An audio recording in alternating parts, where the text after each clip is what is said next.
and welcome to the Coca-Cola Queensland PGA Championship in the wonderful town of Toowoomba. Just a couple of hours drive from Brisbane.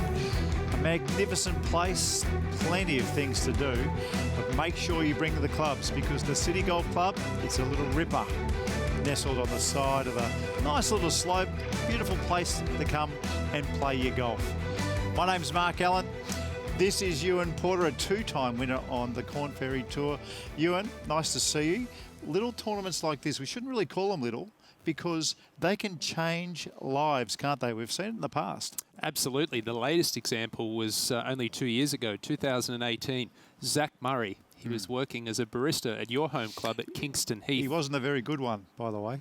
Well, sounds like he's a much better golfer than he is coffee maker. But in 2018, he won the WA Open Correct. as an amateur. Correct. Now, that earned him an exemption to compete on the PGA Tour of Australasia. What did he do? Then last year he won the New Zealand Open in his Big rookie tournament. season Yep. as a professional. Yep. He used that as a platform to go on and finish second on the Order of Merit here. Which got him? And that earned him a European Tour card for this Just season. Unbelievable, really. And then they keep on coming. Next week, he'll be competing against the best players in the world at the WGC Mexico Championship, where just for showing up, he's going to earn a minimum $50,000 US. Making coffee for members to staring Tiger Woods in the eye. A remarkable story, and maybe we're going to see it this weekend as well. Now, the golf course, we've had some rain in Toowoomba. Let's find out from former AFL star Brendan Goddard how the course is shaping up. Well, thanks, guys. Welcome to the Coca-Cola Queensland PGA here at City Golf Club in Toowoomba. And as you can see, the sun is shining, but the players have battled some pretty tough and wet conditions the first couple of days. Course conditions, the staff have had it pretty tough this week, battling the rain. They haven't been able to mow the fairways or the rough for the first couple of days, and you'll see a lot of water sitting in the bunkers. Looking forward to following overnight leader Brad Kennedy, who's got a 5-shot lead leading into Saturday, Callan O'Reilly and David Branson. Hopefully there's a lot of sun and a lot of birdies out here today. Back to you guys. Thank you, BJ. Now, the second round actually finished today, Ewan. So a wonderful job by the PGA Tour here in Australasia and everybody at the City Golf Club. You can see there Brad Kennedy finished his round this morning. He has a 5-shot lead like BJ was saying. But what else can you see on that leaderboard? Yeah, there's a great mix of experience and young up-and-coming players on that leaderboard. Perhaps names like Austin Bautista, Cade McBride, Jamie Hook can use this tournament as a springboard to go on and do something like Zach Murray has done. But it would be remiss of me not to mention that in the top 25 names on the leaderboard, we've got a combined 23 Australasian PGA Tour victories, 6 Japanese Tour victories, 3 European Tour victories, and a US PGA Tour victory. Plenty of players trying to find a little bit of magic, including the man with a 5-shot lead, Brad Kennedy. Let's get back to BJ. He's got Brad Kennedy with him before he starts his third round. Thanks, guys. We're here with Brad Kennedy, 5-shot leader going into the weekend. Obviously, solid start. First round course record, equaling course record. Take us through your first couple of rounds. Yeah, well, it was a great start on Thursday. Just hold the putts, which counted. And yesterday was a bit of a stop-start day, and managed to finish off 6 holes this morning. And made a couple of mistakes this morning, but you can expect it around this golf course. It's really tight, and just missed a couple of fairways and didn't manage to get up and down. So it's 15 birdies and 2 rounds of golf. I'm pretty happy with that. You made mention of a stop-start round. Just talk us through the challenges that you players have faced on Thursday and Friday. Yeah, we just had some storms coming in, and we've had weather delays, a couple of hours each time, and you just had to switch off and restart again, which, fortunate enough, we go through that a fair bit in Japan, so I'm used to just being able to switch on and switch off, and it's trying to take a bit of that experience into this weekend. Now, you made mention last week, Vic Open miscut, which is pretty disappointing, but you made mention of the little things you weren't doing last week. Can you go into detail about what those things are and what you're doing this week? Yeah, well, I made the cut on Thursday, Friday, but I actually missed the 4-round cut, but yeah, it was just come off 6 weeks off, so I only had 5 days of practice before the Vic Open, which is my downtime from Japan. So it was more the case of just a few mental errors, not so much the technical stuff. So it was a bit frustrating, but managed to try and really focus on making sure I do that correctly this week. And still definitely underdone in terms of golf play, but hopefully some mental experience can pay over the weekend. Well, good luck. Solid start. As we know, the job half done, so good luck. Cheers. Thank you. You and I always like the backstory. 6 weeks off. Played well last week. I mean, you make the 2-day cut, that's great. He missed the third. It's not that big a deal once you've had a little holiday. But a 5-shot lead after 2 rounds is not exactly the same as a 5-shot lead after 3. And I know there's been a little bit of movement on that leaderboard. Before we get to that, let's have a look at some of the action on the first couple of holes at the City Golf Club so far.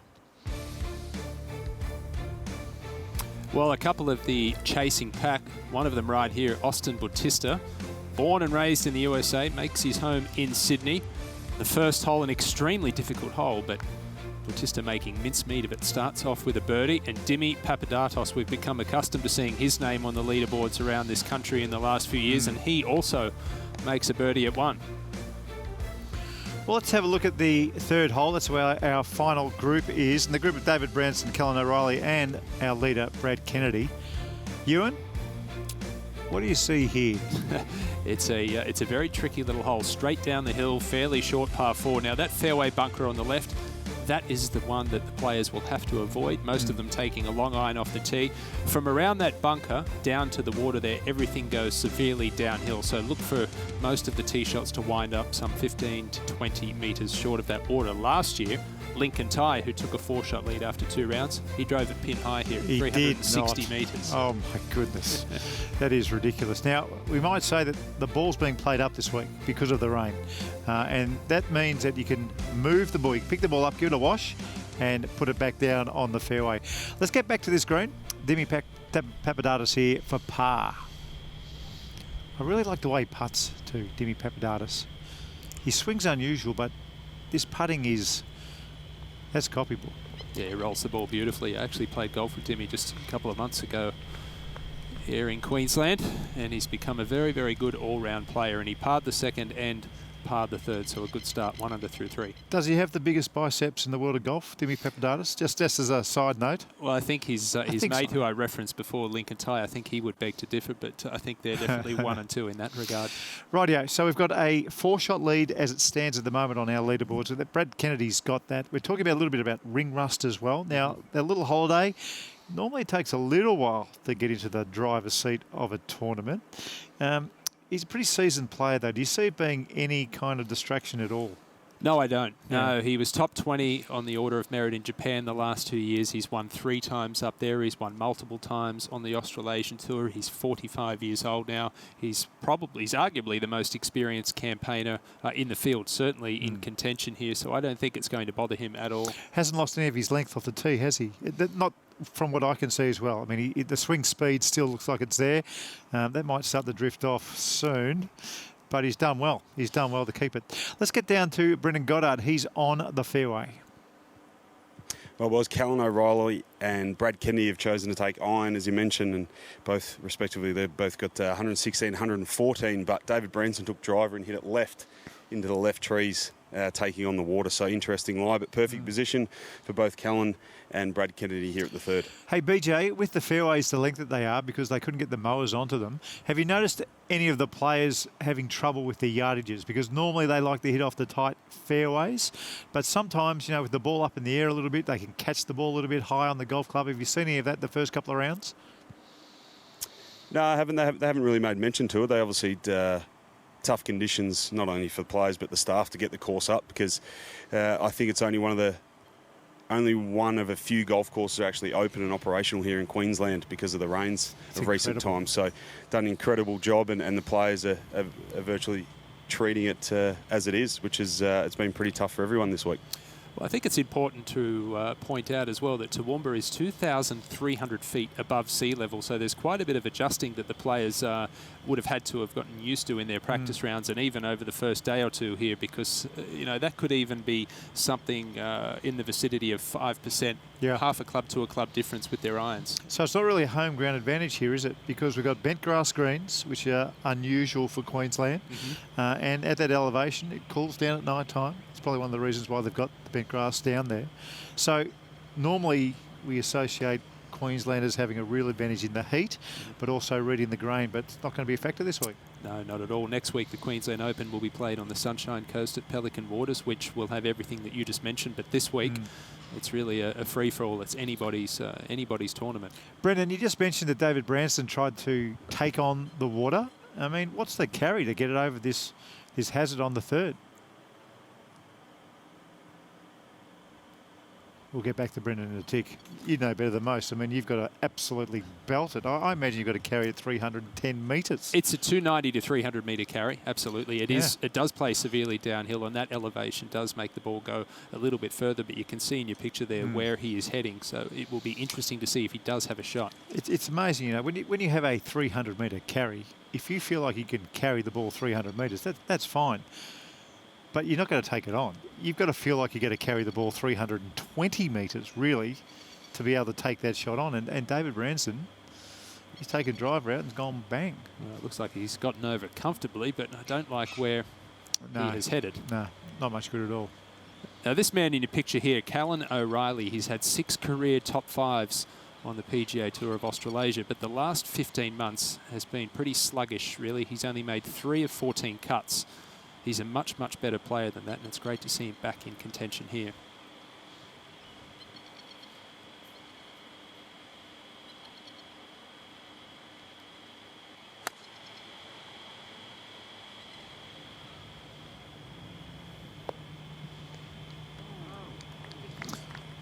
And controlling your spin is going to be a factor, isn't it? I mean, when we see waterlogged greens, and we know the ball spins, we know the grooves that these players have in their wedges, it's going to be a big factor. Oh, no question, especially when you get a flag at the back.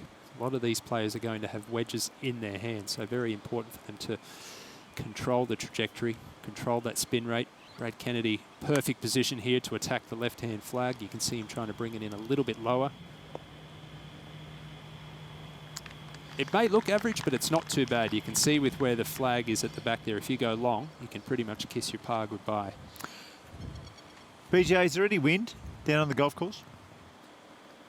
There's a slight breeze, probably not down in this gully, but when we were at the clubhouse before, there was a coolish breeze coming through, which will help the boys make the conditions a little bit cooler for them. But yeah, not much to talk about, maybe half a club.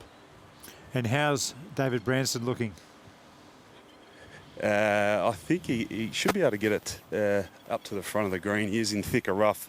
As Ume mentioned before, the staff have been unable to mow the rough this week due to the conditions. So looks like he's going to come just under the trees and try and get it front edge, which would be a good result. Well, if he can get it front edge from there, that is a magnificent result. Yeah, it's a bit of a house of mirrors in there. You know what I'm looking forward to? It was 2 or 3 months ago that myself, yourself and BJ all worked together, and you remember BJ was reading putts, he was raking bunkers, he was not double duty, he was pulling triple duty. So I'm interested to see if he even maybe act as a caddy today. Did any of those players tip you when we were at Cape Shank, BJ? No, I did ask a few, but they just frowned at me. So okay, so David Branson's tipped out. You can see exactly what sort of a shot he's got. Tell us about it. Yeah, look, it is quite wet where he is, so we just saw Dimmy actually hit his drive to where David's chipped out to and had a bit of difficulty getting it close, but it's pretty straightforward. There's a pin's actually in a little kind of bowl in that middle left position on the green, so shouldn't have too much trouble. He's got a bit of green to play with, so expecting to have a reasonable putt at par at it. I grew up on Kikuyu grass down in Sydney, and especially chipping around the greens. When the ball sits on top of this Kikuyu grass, it's very easy for the ball to just come flying off the club face. You almost have to take a much smaller swing, and the ball will still travel the same distance. So you've got to be very careful the ball doesn't go too far when you're chipping. This is the one advantage of playing the ball up. I mean, some of the best scores, for instance, not many people know this, but Mr. 59, Al Geiberger, not many people will tell you that they were playing the ball up that week. So what the pros can do when they have it in their hand and they can pick their own lie, it really, I mean, there's no excuse for hitting kind of bad wedges or bad chips in my book anyway, because, you know, BJ, Ewan, you will know that as soon as you see that lie, as a good player, you know exactly what you can and cannot do. And when he can sit the ball down a little bit basically and make it not spin as much. Or if he needs it to really fizz, you know, he can put on a fizzing lie, you know, with the grass leaning forward and all that kind of stuff. So there's no excuse not to hit these ones close.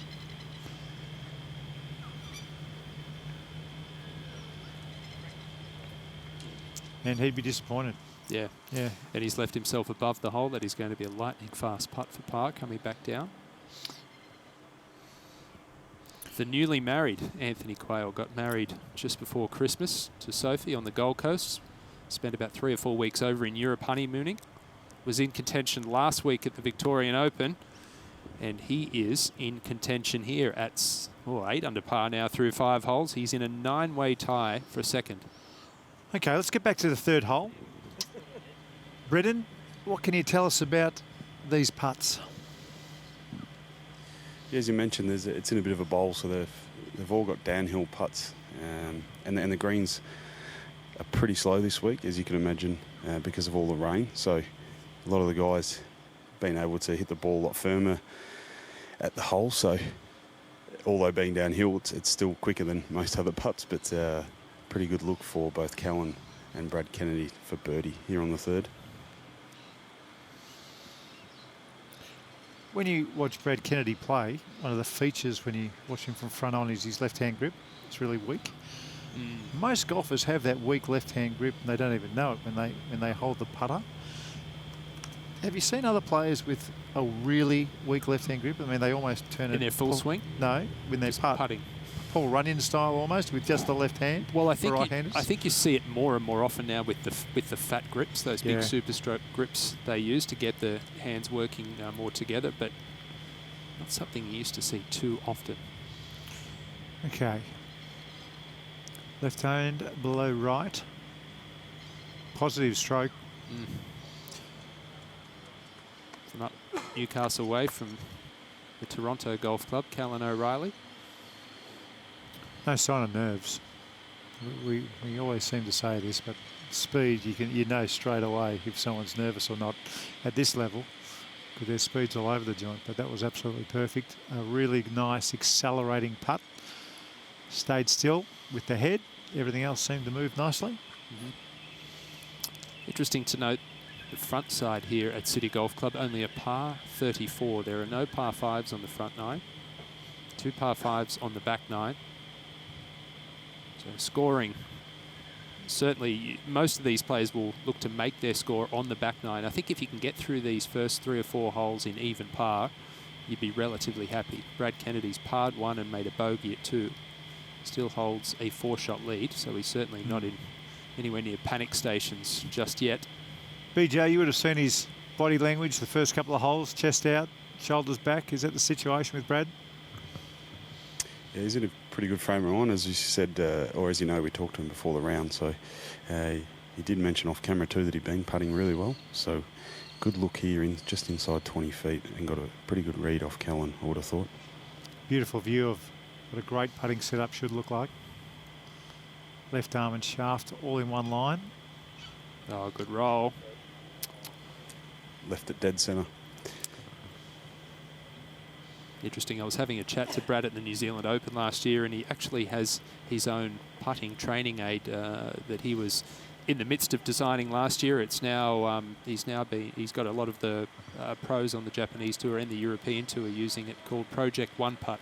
So, can you explain it to us, or is it one of those complicated ones? It's complicated. I used to be very much a field putter, but the gist of it is it's a device that you put around the hole, and it's almost to train your mind to just look at the hole. That's it. That's it. And I mean, to learn more about it, you will have to go onto the website itself, Project One Putt. But as I said, you know, a lot of the players are using it and swearing by it. So you know, good on him for branching out and doing other things. This is another downhiller for David Branston, BJ. Yeah, he's got about 8 feet, so these are the ones that you'd like to hole when you're playing well. You tend to hole a lot of putts inside 8 feet, so a little bit left to right for Dave.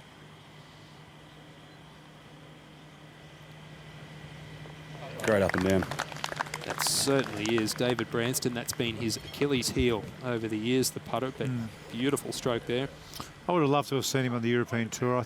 Just from tee to green, I reckon he had the perfect game for the European Tour. He just couldn't quite secure a spot there. Let's get to the fourth hole. Austin Bautista with a long par putt on the par 3. This is a really tricky one to gauge the speed too. The first 10 to 15 feet of the putt is straight uphill. The last 4 or 5 feet of the putt going away from him. Gee, look at the acceleration through that. He had to belt that. I mean, that was... I almost think that he took a backswing that was too short for the putt and then did well to get it probably that close. Just a little save. It's amazing when you're on.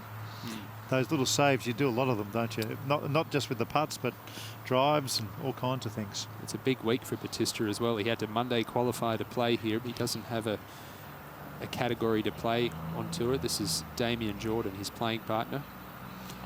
Par putt here to remain at 8 under, and both him and Batista dropping back to 7 under par. Damien Jordan, a winner of the 2017 Victorian PGA Championship, former Iraqi veteran. Served 2 tours over there. You are the greatest colour man in golf. Honestly, you're amazing. Dimi Papadatos. I really like him as a bloke. I like him as a person. He seems to have a heart of gold. And when he gets in position, he wins.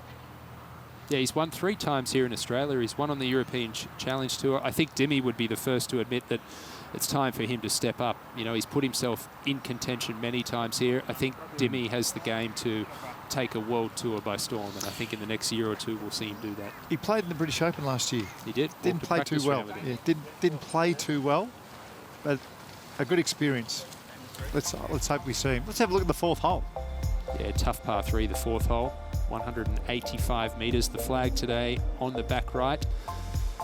You just don't want to short side yourself here, especially with the grass being as long and as thick, and as you know, we've made mention in the first part of the broadcast. So the players will be looking 15, 20 feet left of that flag stick. It's difficult to get it on the right tier here.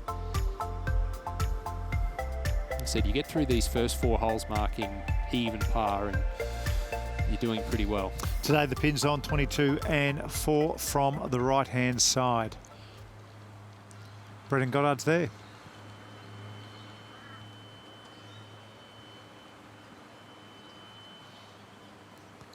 Being told that's a 5 iron.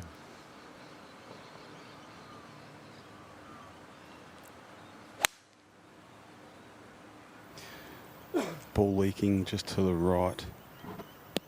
He's got a good kick off the mound. Ooh. Can confirm it was a 5 iron by David. Yeah, short-sighted himself there, BJ. That's going to be a very delicate little chip with everything running away from him. But we'll be able to have the lie of his choice. So you'd still back him in, I would. I would back a professional in to get up and down from there. The hardest bit is knowing that when you give yourself a perfect lie, in the back of your mind, you always think to yourself, come on, don't stuff it up. What do you think of Callan's swing? I like it. He works hard with, well, he has worked hard over the years with Gary Barter, his coach. Flatter takeaway than most. Works very hard on rotation through the ball. Keep that body turning left through impact. It's a very, very solid golf swing. Good looking shot. Middle of the green. Safe shot. Tell us about how he's been playing the first couple of holes, BJ. It's been pretty regulation, to be honest. Really solid. Looks to be in a good frame of mind. Brad actually came up about 10 metres short on the second. Probably one of his worst swings of the week when you're considering his score. But Dave hit 5 iron, Callan hit 6. I expect Brad to have about the same. But as he's mentioned, he can't go right here in this back right pin. Look at that left-hand grip.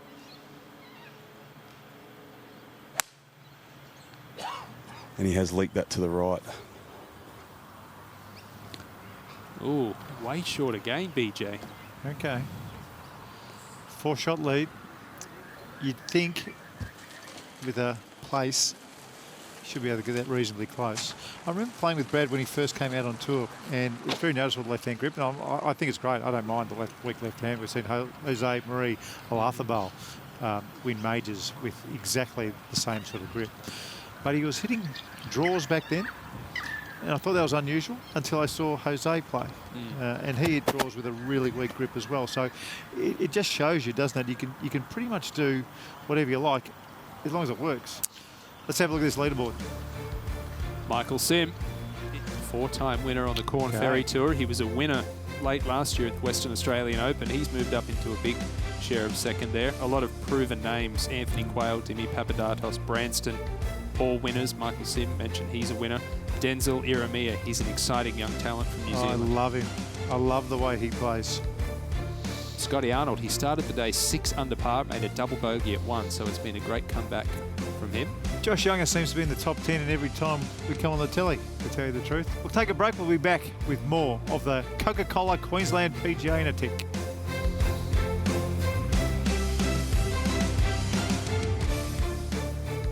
So we're back faster than we thought. Marcus Fraser. Love Marcus. Could have almost got another European exemption last week at the Victorian Open. He was close, wasn't he? I tell you what, if the stars aligned and maybe the Minwoo Lee just didn't do what he did, he might have had another couple of years on the European Tour. Great to see him here. James Nitties as well.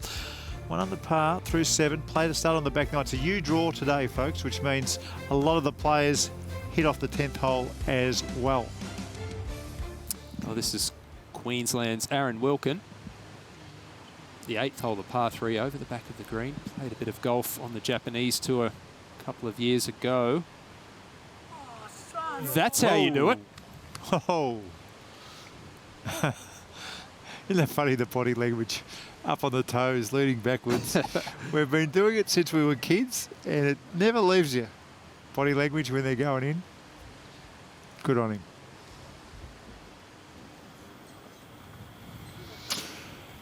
Okay, back to our lead group. This is the 4th hole.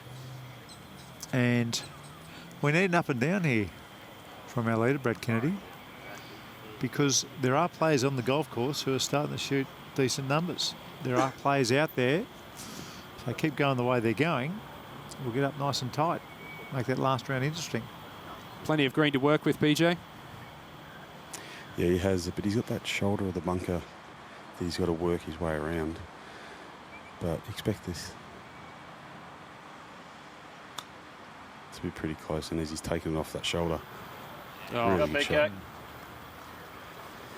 And David's actually, as you mentioned, short-sided himself, so he's got a perfect lie, but as you may mention, if you don't quite nip it off these Kikuyu lies, then it can shoot through, so he's only got about four or five paces of green to work with, so expect this to be landing the Kikuyu, which you might be able to elaborate on, Ewan, that you talked about growing up playing on this, that you can't really use the surrounds and bump it into the Kikuyu like you can for us Melbourneites. Yeah, well, where he was just standing there. You'll have to now because I've said it. He was just looking at a spot about a foot or two from the edge of the green there where he wants to land it, but there's a lot more luck involved when you land a ball on the fly into Kikuyu grass because it is thicker and a bit more spongy. You really want to take it. Ideally, you'd like to fly this ball on the green. This is a very interesting pre-shot routine just with the left hand. Yeah. He wants the left hand to lead a little bit by the look of that rehearsal. Yeah, landed it exactly where he wanted to, and it got that downhill. I think he would have been better off. He would have been better off taking that a little higher, flying it on the putting surface, and it would have landed a little bit softer. Yeah, I agree. You could hear him what he was saying. If it landed 1 foot further, 12 more inches, it's probably tap-in stuff. Let's land on a downslope. But you see how short a swing he took? That's what I was talking about on the last hole. It's so spongy, the ball can just take off like a rocket. I think it's important to note as well that Brad Kennedy actually won here at the 2013 Queensland PGA Championship, so it's very much a golf course that he's comfortable on. BJ, what's Kellen got with this putt? Yeah, he's probably got just over 20 feet, but he's on that lower left or lower back left tier, so he's got to come up over or up onto this upper tier where the flag is. So probably low percentage of holing it, but perfect spot to make par from with a 2-putt.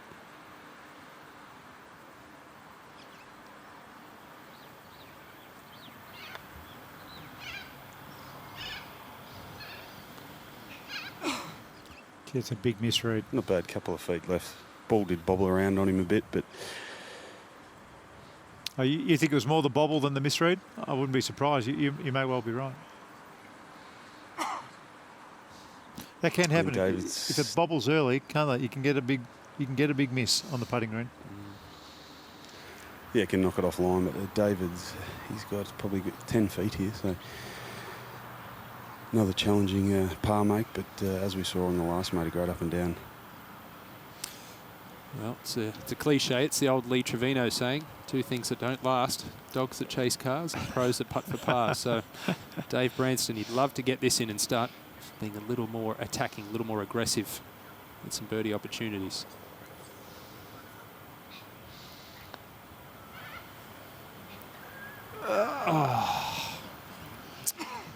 Just ran out of speed and died in front of the hole.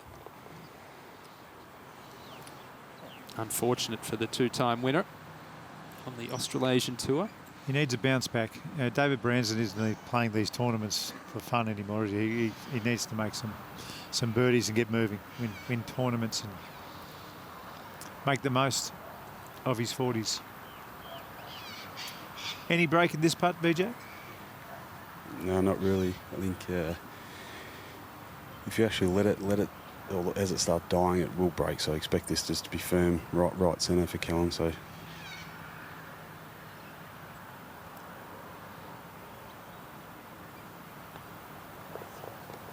Okay. Walk off the 4th hole with a Stress-free 3, par. you're happy. 3s on 3s, right? Yeah, most of these par 3s are quite tricky here at City Golf Club.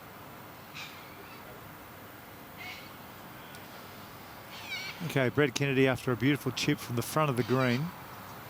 Just a 2-footer, 2.5 feet, but you've got to be positive, and there is nothing better in this situation than seeing it go right in the middle. Now, it might sound silly, but you don't want it just to fall in the right or fall in the left or decelerate. You want this one right in the middle. Oh, God. I reckon he's pushed it and it's bobbled out to the right. Well, he played 2 fantastic rounds, 61 and 66, but it is only his 2nd tournament of the year. It's not easy to play 4 fantastic rounds of golf in a row. So it's not overly surprising that he's not firing on all cylinders just yet, but he still does have a 3-shot lead. Okay, Batista, 2nd shot at number 5. Big tee shot on the 358-metre par 4. He's coming off the bogey at the 4th. Great opportunity to get that stroke back here. No glove. Unusual. Oh, get in. What a sensational golf shot. Can I generalise? Americans are the best wedge players in the world. Is that fair? Is that a fair enough generalisation? That is a fair assessment. Yeah, Yep, it is. absolutely. Okay.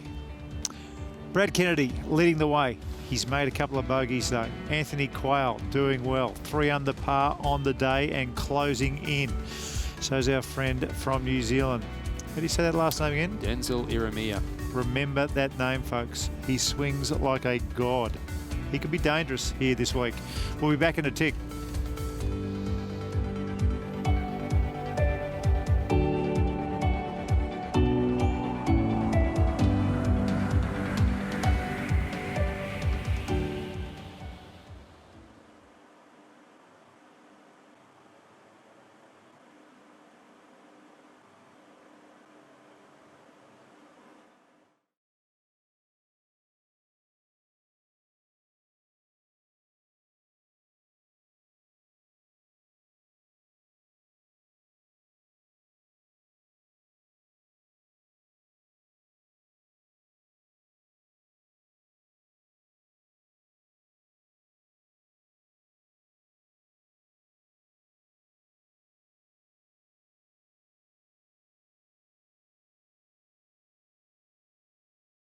Darling Downs destination, is that the one?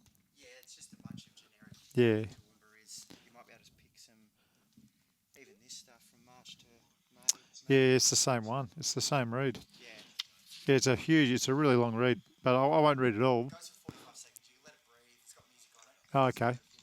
You know, Yeah, okay. Thanks, Jacob. Yeah, okay.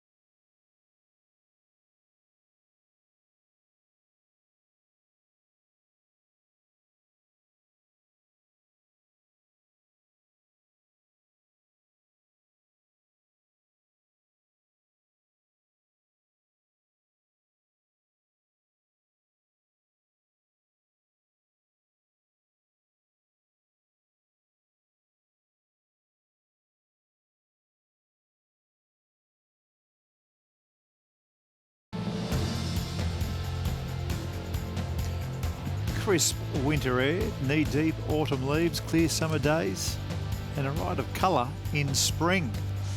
Nowhere else in Queensland will you experience all 4 seasons as distinctively as right here. Toowoomba and Darling Downs. A fantastic destination. Come and taste the colours of spring at the Toowoomba Carnival of Flowers. Enjoy our 10-day festival of non-stop fun and laughter. And from March to May, mellow tints of red and gold mark the autumn showing.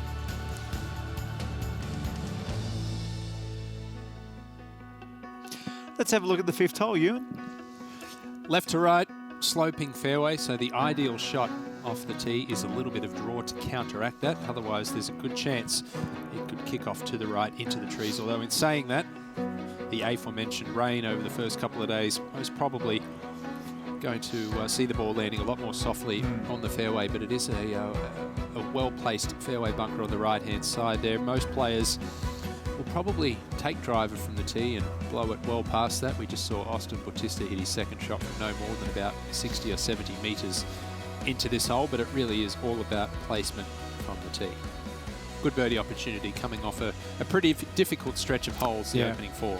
Pretty unusual these days as well to see, you know, from tree line to tree line. It's basically about 30, 35 paces on most of the holes. You don't see that. Quite often it's from edge of the fairway to the right-hand edge of the fairway. It's around 25 to 30 metres on most golf courses, so a very tight golf course. Brendan Goddard is down on the 5th. What can you tell us, BJ? Yeah, Brad Kennedy and Callan O'Reilly both find the fairway in perfect spots. Brad's got 80 metres into this right pin. Callan's got about 65, but Dave Branson again gone left, and I don't think they've got actually a sight on his ball, but both Callan and Brad in perfect position. Green light here on this hole. We're just talking about the tree lines, BJ, and how tight the golf course is for, you know, tournament standards these days. Normally, you know, the tree lines are, I don't know, you get the edge of the rough, you might get 10 to 15 metres in America. Same sort of stuff is happening in Europe. Are they still hitting driver on most of the holes that you've seen, Brendan? The tree line is quite tight, and then what's made it harder is that the rough around the trees and just off the fairway is extremely long. So I don't think they had any intention of having it this long, but due to the circumstances and rain, so a premium, like always on most golf courses, is finding the fairways, and the course is playing longer than it usually would because it's wet, ball's not bouncing out. So and it's kind of a wispy, thick rough too. So made mention that they spotted Dave Branson. He's gone through and hit the path, so he's up about 10 metres short left to the green, so shouldn't have any issues with a bit of green to play with. But yeah, it is quite tight around here. One thing the players are allowed to do here, Mark, they're allowed to use their rangefinders to get their distances for their approach shots and their whatever yardages they're after, basically. That's around the golf course. Speed things up a little bit. It helps when a lot of these players are, you know, carrying or pulling their cart around the golf course. Controlling the spin, that's the key here, BJ.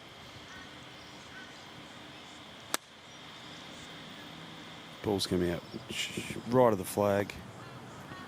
No stress there. Didn't come off that clean off the club, as you mentioned. Looked like it just slid up the face as Brad looks at his lie in the grass. But Callan O'Reilly, 65 metres to this flag. So worst case scenario, can't go long here to this back right pin.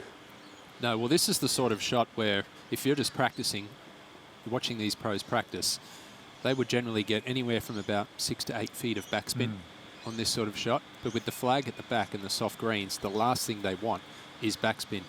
So look for this to be driven in a little bit lower, ball back in the stance, one bounce, pretty much stop on the spot.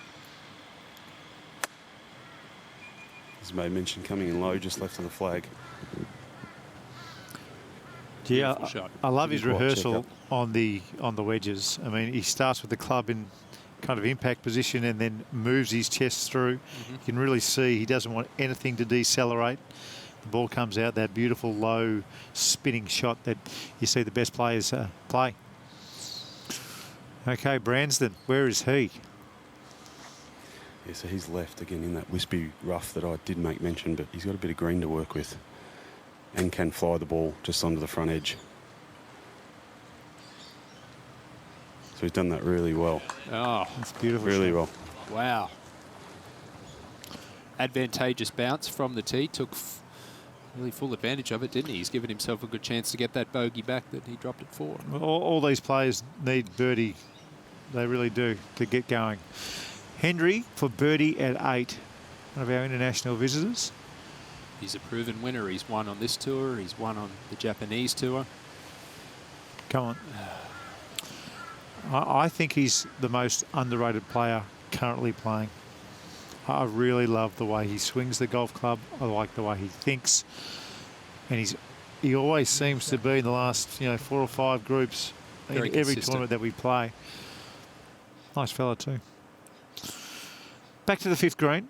Like I said, these players all want a birdie, but kind of for different reasons. You got one bloke leading the tournament who had a 5-shot lead when he started, and that's drifted back to, what is it now, 2? Yeah, well, he's essentially let majority of the field back into it. That's right. You got David Branson coming off back-to-back bogeys, and he desperately needs a bounce back. And we've got Callan in this group who's hit some good putts, but just nothing's really fallen at the moment. So 3 birdie opportunities here on the 5th. How many make birdie?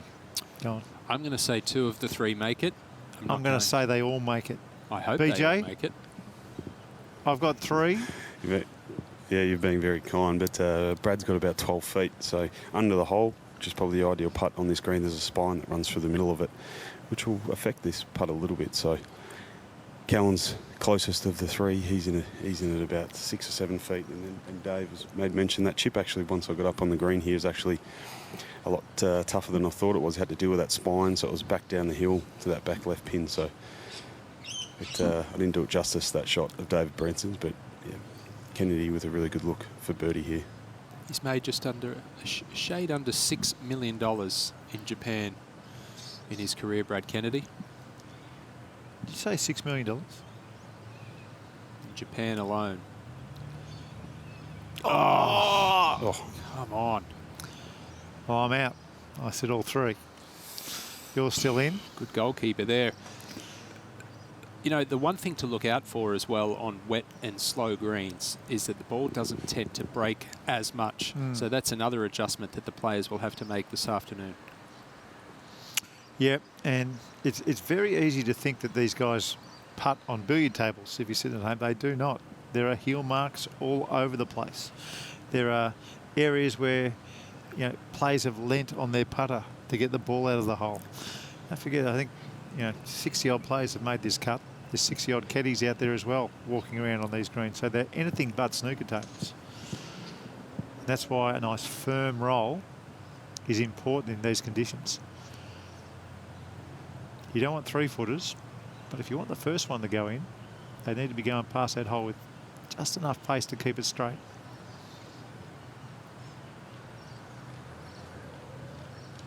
You're on track here. Come on, Branston. You're on track here. You're going to get it. Well, that takes Callan O'Reilly into a share of second with Anthony Quayle just 2 shots off the lead. And right now we've got 13 players within 4 strokes of the lead. Starting the day, there was nobody within 5. Yeah. It's amazing. Golf, it doesn't matter how big a lead players have. I would say 80% of the time, 90% of the time, anyone's got a lead of 5 shots or more, it drifts back to 1 every single time, at least. Okay, Branston.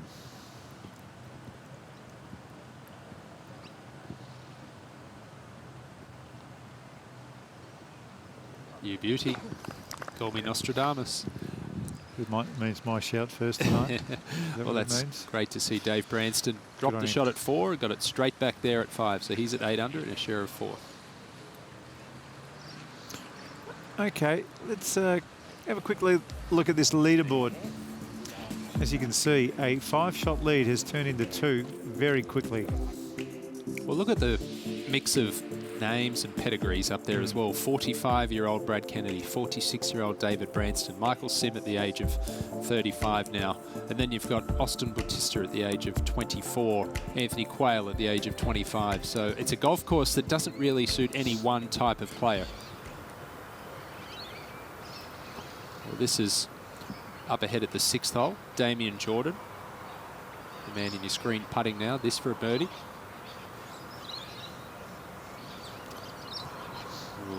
Well, very slow, aren't they? Yeah. And that's the putt you don't want. Now, when you hit them past the hole that far, you can kind of get a sneaky look at what the ball has done past the hole. So you've got an idea if it's going to be left to right or right to left coming back, or even if it's going to be straight. So leaving them short on greens that are susceptible to heel marks can make you uncomfortable. Well, he hit that beautiful wedge shot, made a birdie at 5, Bautista. If ever there is a makeable chip, this is the one right here. This is third shot. Birdie. Really, just to get to 9 under par. Yeah. Oh, no, it can't stay there. It was turning in.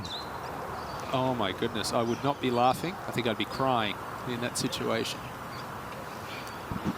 Oh, it's interesting. You can putt with the flag in now, and he's chipped with the flag out. Oh, you got me. You've got me there. Isn't that funny?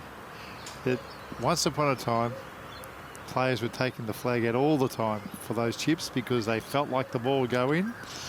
And as soon as you're allowed to putt with the flag in, they all left it in. Come on, clean up. And it's a good finish. Damien Jordan. I need to see more of this kid. I want to see him play a little bit more. Look at the tight fairway here on the 6th. Yeah, we've spoken about it. You do not want to miss these fairways. There is an extra premium on finding them here this week at Toowoomba with the thickness of the rough. And the 6th goes back uphill just a little bit. It doesn't really dogleg this hole, but when you're standing on the tee, the trees on the left-hand side jut out a little bit to the right, so it really does suit a little bit of a draw from the tee. And that's one thing this City Golf Club does really well. It makes you shape the ball both ways. You've got to be able to have the draw and the fade in the bag at will. So the ideal shot off the tee here at 6 is just that little bit of a draw. And if you can hit the perfect tee shot, you're left with just another sand wedge or a wedge from about 90 to 100 metres into the green. And the flag today on the left-hand side, 17 on, 3 from the left. Very accessible. No run on the fairways. It does make hitting a driver a little easier to keep it on the fairway. And we've got these conditions. So I still expect players to hit driver. BJ's there. Yeah, guys, all going with driver. This tees are forward here, so it's only 290 to the front of the green, so it's a green light with driver for all these players, I would have thought. Now we can see the first 2 balls there up about 15, 20 yards short of the green, so very, very realistic birdie opportunity for all 3 players here at 6. Brendan, is this one of the holes that was really affected by the rain in this week of golf here at the City Golf Club? He's just moving on.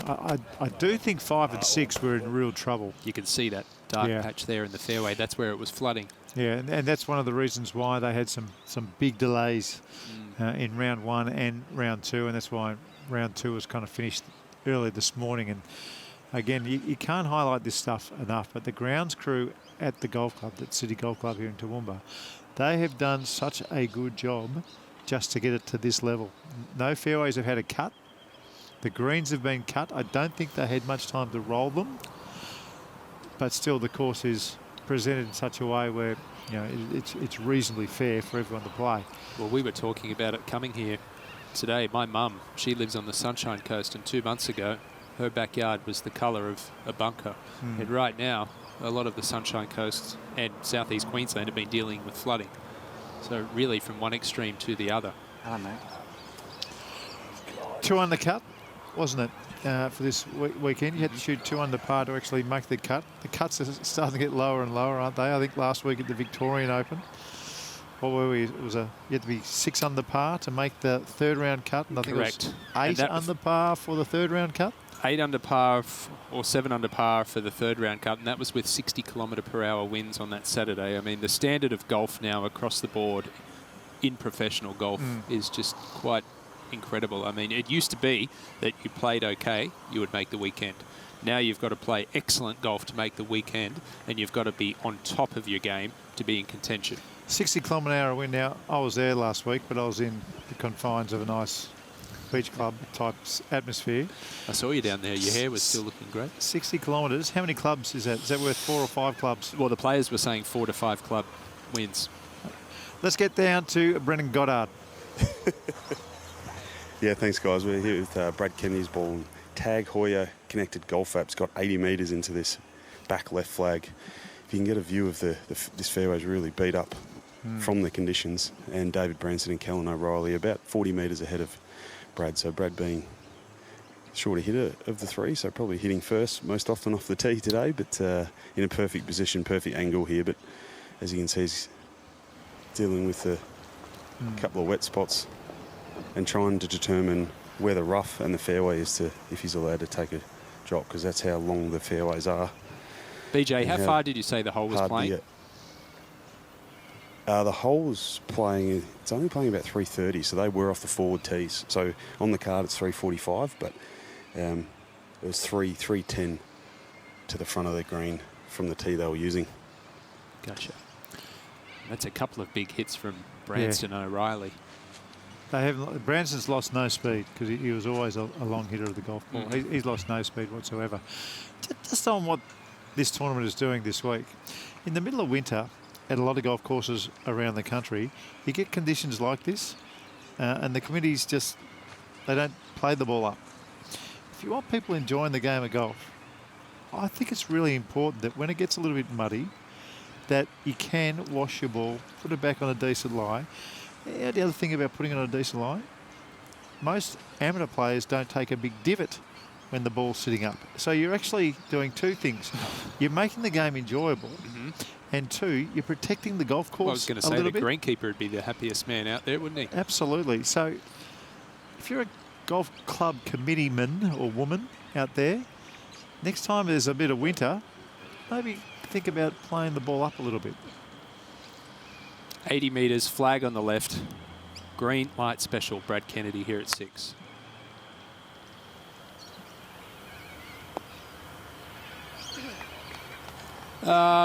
I would say okay. Left himself 10 or 12 feet. I don't think he'd be overly thrilled with it. No. No, not when the greens are soft and you can put your ball on a tee, basically. You'd be disappointed. You've got to think that Callan O'Reilly has a much better angle there on the right side of the fairway than what Branston does. But it's saying that with the greens so soft, you can pretty much fly it there within 4 or 5 feet of the flag and know that it's going to stop.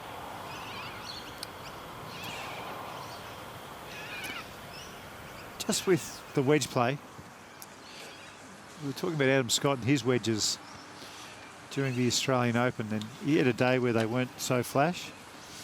And we were talking about he's decelerating and the ball not going the right distances and stuff. So we went and had a quick look at his stats from 100 yards to 125 yards. He was a top 10 player on the PGA Tour. It was around 18 feet. So if you average hitting the ball to 18 feet, but you can imagine, again, on the US Tour, the greens are cut. So where they cut the hole in the green, they can have some pretty tight ones. Oh, yeah. Okay. You can judge the spin here. He wants this close.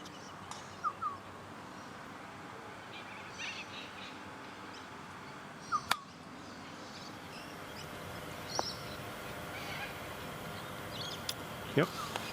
Nicely done from Callan O'Reilly. An opportunity there to get to double figures, 10 under par. That's exactly what you want to see in that situation. You're not trying to fizz the ball back. You're just trying to hit a shot that is going to consistently go close to the hole. And Dave Branston, he can't play the same style of shot because he's got to carry the ball up near the flag, but he still should be able to stop it pretty quickly from here.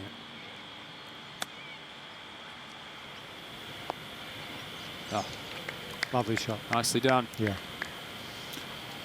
All three with good birdie opportunities again at 6. Let's get to the 8th hole.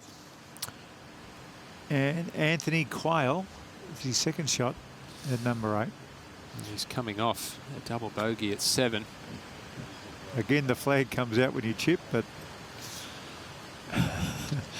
he's putting from 60 feet, he'd leave the flag in. So you work out why we're doing it. I think it's just mindset, isn't it? Oh, there's no When you're in question. that situation. Yeah. Come on, there's more room in the hole when I'm chipping. Let's get it out, you know. It's a mindset thing for sure. Got his wife there on the bag. Anthony Quayle playing alongside Aaron Townsend and Sam Eves. Aaron Townsend in the bottom left-hand corner of your screen there. He's a 3-time winner on the Australasian PGA Tour. This man about to putt, Sam Eves. He's the club professional out at Warwick Golf Club in country Queensland. Former runner-up in the National Club Professional Championship up on Hamilton Island. I've not been up to Hamilton Island, but from what I've seen and from what I've heard, that golf course is stunning and also claustrophobic. You miss the fairway, you lose your golf ball. I don't think that's the place for me to go and play golf. I've played there. It's the best views in golf. I'm very comfortable saying that. All right, important putt. Good looking stroke. Get up. Oh, just drifted off. He's currently at 6 under par in a share of 15th, Sam Eves. Let's get back to the 6th hole. Our final group. Oh no, we'll stay with Samuel Eves by the looks of things. Well, that was Sam Eves. This is Aaron Townsend. A wonderful tee shot in here at 8. And even though this is only some 4 or 5 feet, he's got to put it 3 or 4 inches outside the left edge, and it's been a tough start for the Novocastrian.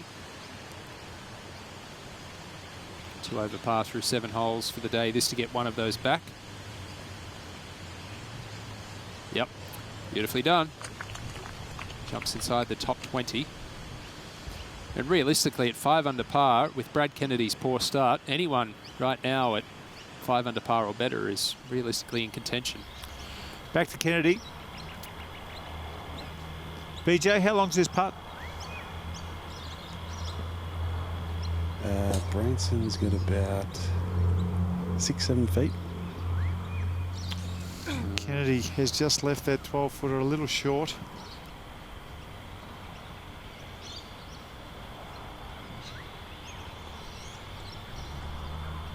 Okay. That hurts more because his playing partners have hit him close. Yeah, well, I mean, Branson taps in for his birdie. There's one. Yeah, well, he's now at 9 under par. That's back-to-back birdies, and O'Reilly with a chance to get to 10 under par and pull within 1 of Kennedy. And Brad Kennedy, after 1 round, had a 4-shot lead. He had a 5-shot lead after 2 rounds. So right now he has a 2-shot lead. This for O'Reilly to get within 1, and no one has really been this close to Brad Kennedy since Thursday morning. Again, just watch the rhythm. I'm impressed with the rhythm and the aggressive nature of it with his putting.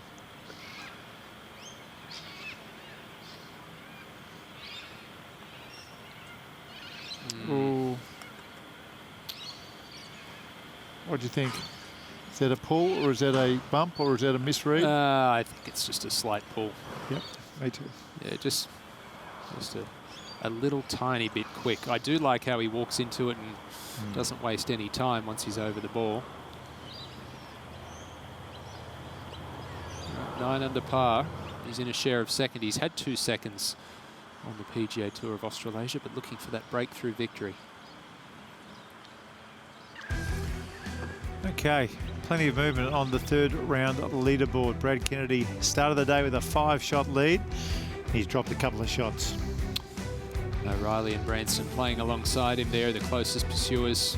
A couple of good rounds today from Queensland's Doug Klein, and also Justin Warren, who had a very realistic chance of winning the New South Wales Open Championship back in November. And Jason Norris as well, Mark. Yeah. He seems to pop up in these tournaments a lot as well, doesn't he? Jason Norris, he's always around the top 10. Cade McBride. Dini Papadakis not getting away to a good start, even through 6. Josh Younger, 1 under par.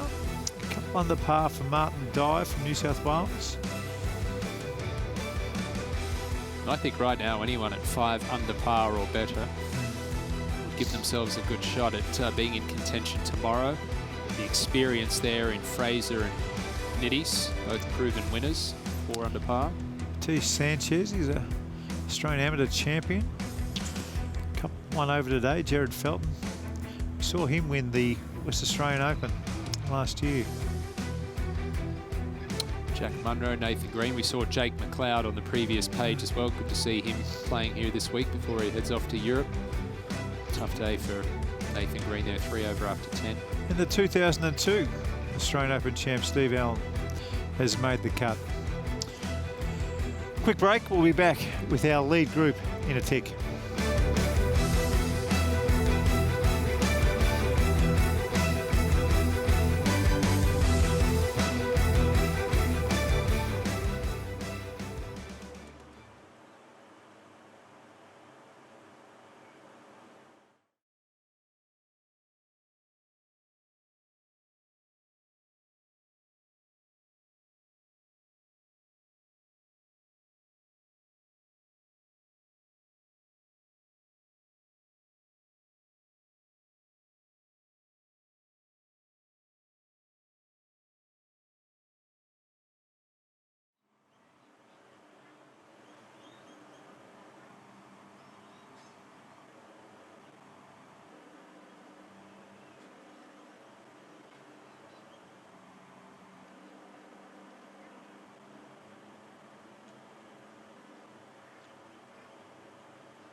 Come on, boys, we don't like him. We don't like him. Let's go.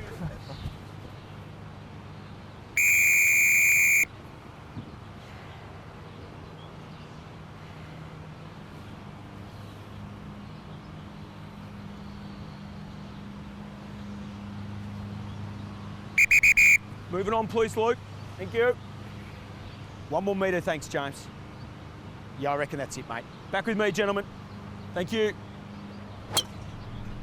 Oh, Zach, I think that's in the trees, mate. Deliberate. Is that deliberate?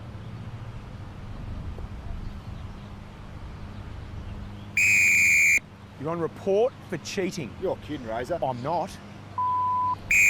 50. What do you get, pup? That's a par, boys. Pop it, you're kidding. Score review. Umpire's call is a double bogey. Oh! Yes! First putt. Yes! That was going hard too. Some real gold Logie award-winning stuff right there. How about umpire Ray Chamberlain? He's unbelievable. Some Hawthorn players involved as well. James Sicily, Luke Bruce, Liam Shields and Isaac Smith. Every game live on Fox Footy and Fox Sports throughout the 2020 AFL season. Do not forget. And the Marsh Community Series kicks off this coming Thursday night with the Hawks taking on the Saints at Moorabbin. Yeah, good to see Adidas Golf throwing their support behind the PGA Tour of Australasia, and it also would They be... look after you too, don't they? Yeah, they've just signed on for 3 years as the title sponsor of the Junior Sixers Invitational, which is very, very exciting. So thank you to Adidas Golf. Let's have a look at this 7th hole. Wow. Surprise, surprise, it's tight. Yeah. Very important to keep the ball on the fairway here at 7. The fairway again, left to right, sloping, so it's going to suit somewhat of a draw off the tee. Now you can see this tree coming up in the bottom of your screen here, really jutting out, sticking out on the left-hand side. It's a factor. You want to lay back just short of that, ideally, and leave yourself a full shot into the green. It's a wider part of the fairway. If you do try and take that on, you have got to be absolutely spot on, deadly accurate from the tee. If you do hit driver, it's only a pitching wedge or a sand wedge in. But again, paramount to be in the short grass if you want to be attacking this flag, which is today. pretty much right in the centre of the green. Okay, no bunkers, but enough trouble to keep these players honest. Brendan Goddard is with our final group. BJ, what can you tell us? Yeah, Kennedy's perfect position, just under this tree, but shouldn't pose a problem. He's got 84 metres, this flag, as you mentioned, smack bang in the middle of the green, so can be very aggressive here. The other boys, Kellen and David, have got about 45 metres in. So did they move the tees up here again, BJ? Yeah, no, they're just forward of the very back tee, but they weren't too far off the card. It was 350. On the card, it's playing 350. Yeah, and 45 metres in. I guess it is just a little bit downhill. BJ, have you noticed any frustration with our leader, Brad Kennedy? Starts the day, or the third round at least, with a 5-shot lead. Have you noticed anything in between shots? He did, just coming off that the green of the last one. He left the ball dead centre again, about 2 inches in the heart, that he came over to his bag and slammed his putter into it. So I'd say a little bit of frustration showing early in the round. It's just professional golf 101, really. Oh. Okay. Okay, there's another wedge that hasn't gone close. So we'll keep an eye on that. You shoot low scores with the wedges. I might tell you a story a little bit later. My golf coach used to tell me at Texas Tech a long time ago. He changed the way I played.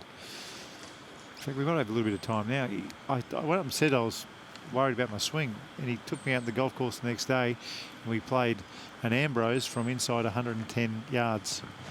And I didn't hit the ball any different, but the first wedge would go past, I'd automatically know how hard to hit the second wedge. And I shot a very low score, and it was nothing to do with my swing. It was purely my wedge play and everything inside. So from, if you have a little bit of trouble with your game, and you're just maybe not getting the most out of it, just do that with maybe just 9 holes. Play an Ambrose once you're inside, let's say 110 metres. You'll be amazed at how that can change your scoring. Not so much your hitting. In reality, you just want to fix up the score. What's he got left here? Branston, BJ? Oh, yeah, 45 metre little flick wedge. Come in low. Just left of the flag. I'm not going to be happy with that. No, that's a long way off from such a short distance. You could see what he was trying to do, trying to bring it in low and skip it back there, but flew it 20 feet too far, which is a long way off from such a short distance.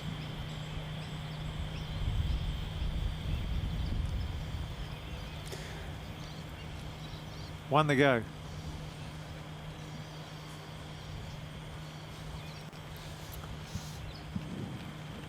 Okay, Kellen O'Reilly. This rehearsal, just getting that chest through the hitting area. Well, that's one of the big things that Gary Barter works on with a lot of his professionals, is using the big muscles in the swing, not letting the body hang back and flipping it over with the hands. Mentioned it before, watch how hard that upper body rotates to the left here through the shot. Belly button facing the target, ball coming in low. Great distance control. A little bit to the right, but very realistic birdie putt straight up the hill for O'Reilly. I'm going to ask you about distance control a little bit later. Just remember me. Jamie Hook here. Yeah, pro from Pacific Dunes up in the Newcastle region. Get to 7 under par, straight up the hill. Very makeable. Yes. Good roll. Okay, so he's moving in the right direction as well. Nice to see new names on the leaderboard. Back to our lead group. A couple of poor wedges and one decent one. I was going to say, you mentioned that the chest rotates through the hitting area, so the hands don't flip. I imagine if the hands aren't flipping, then your ball distance control, your distance control will automatically be better, won't it? Well, I guess the best way to describe it is when you're using the big muscles and when you're rotating that chest through the ball to the left, you're maintaining the loft on the club, what you call the true loft of the club. Yes. When you flip the club face over, you're essentially de-lofting it, and the ball can not only can it go anywhere, but you're de-lofting the club to a degree as well. So, you know, just keeping that loft on the club and the club face pointing at the sky through the ball is essential in distance control.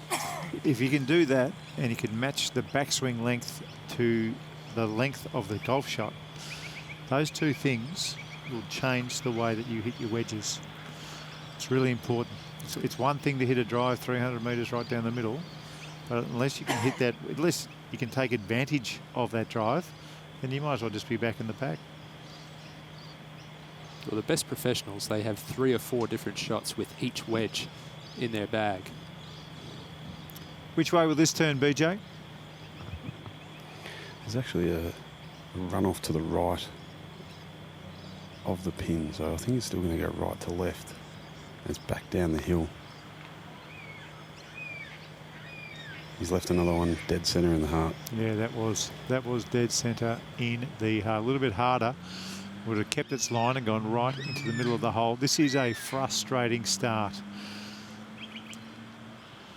You're watching others make birdie and you're leaving your birdie chances short. You're not hitting any wedges close. That's frustrating as a professional. Anthony Quayle had a great season last year in Japan, finished 29th on the money list. Had a 3rd in the Casio World Open up there, which is one of their biggest tournaments. This to get to 8 under par. And beautifully done. Never out. Beautiful dresser as well, Anthony Quayle. Can I just throw that in from time? He is. He dresses very nicely. Branston. Long birdie attempt. Oh, Dave Branston. 3 in a row. You little ripper. Bogey, birdie, birdie. That's exactly. Well, he bogeyed the 4th. Made that par on the 3rd. But yeah, that's birdies now at 5, 6 and 7 to get to double figures. He is only 1 stroke behind Brad Kennedy, and we have a 45 and a 46-year-old at the top of the leaderboard. We had a perfect read off Brad there, so. What about this one, something BJ? working in his favour there.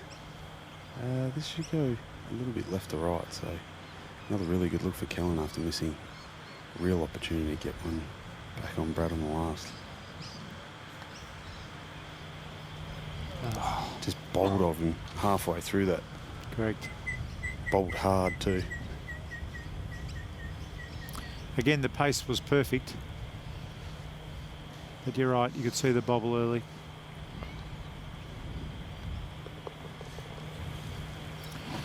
Yeah, the hardest thing about putting on greens with just a little bobble and rain-affected greens is the 1.5 foot putt that you'd normally just tap in. You've just got to pay a little attention. You can't just tap it in. You actually got to make it go right in the middle. Well, as they walk to the 8th tee, let's have a flyover of the 8th hole. It's a great little par 3, the 8th hole. The flag today, 9 on and 4 from the left.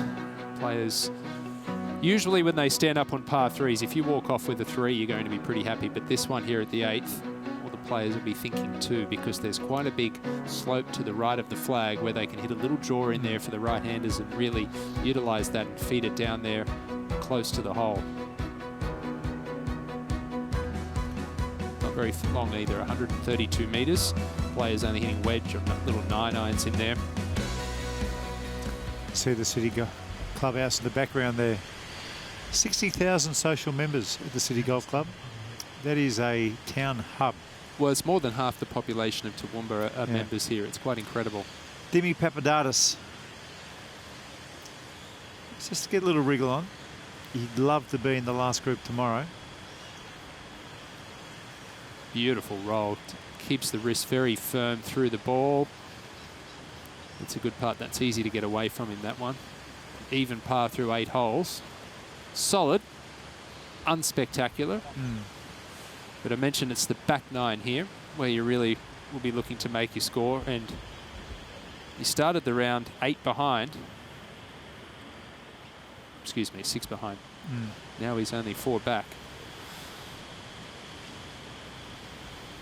Jordan, 6 under par. This for a birdie to join Papadatos at 7 under. Oh, goodness me. Just keep hitting good putts, Jordan. They'll drop. That was a good putt.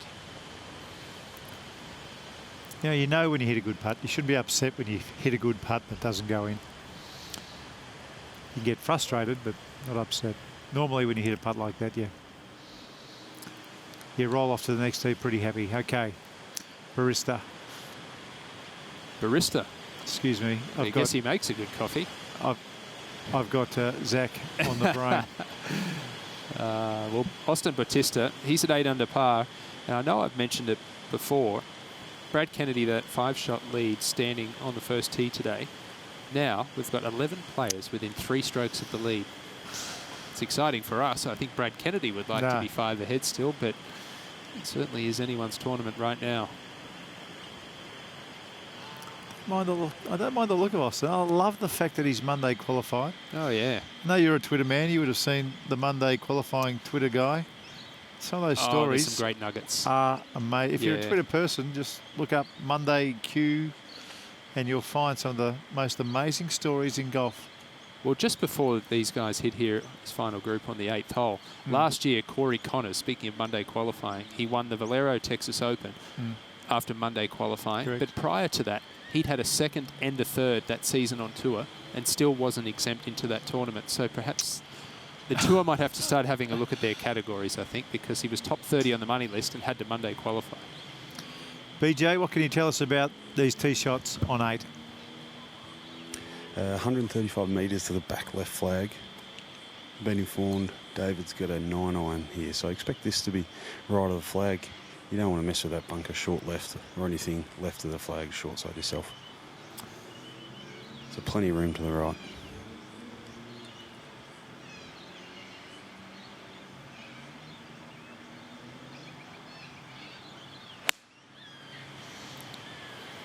That's where it is.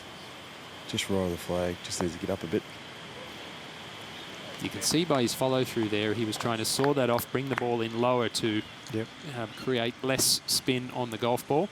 Interesting to note that he's actually got fellow PGA professional Julian Sonardi from the Sanctuary Cove Golf Club on the Gold Coast caddying for him this week, which is where Brad Kennedy is from. It's just a happy little party they've got happening in this final group. I reckon we're going to see a lot of those sawn-off shots, particularly when the ball's on the tee like this, BJ. I mean, the big wedge here is just not desirable. You don't know what's going to happen once it hits the green, but if you can hit that lower 9 or 8 iron, you do seem to be able to that's right. judge the spin better, BJ. Yeah, it is, and as Branson was talking to his ball not to spin, because there is a bit of a spine that runs through the middle of this green, so expect we're in a little gully here too, so the wind, when it does get above the trees, might affect it. And this is coming in higher and going just left of the flag. If it's the right length, good. Wow. It's long. Yeah, that's a big misjudgment. He's flown that 20 metres too long. Can you find out what club that was, BJ? It looked like an 8-iron to me. It's gone a long way.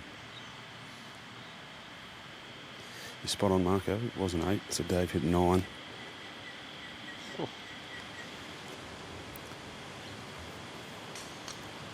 Kennedy needs something close, just to get the ball bouncing in his direction. Frustrated player at the moment.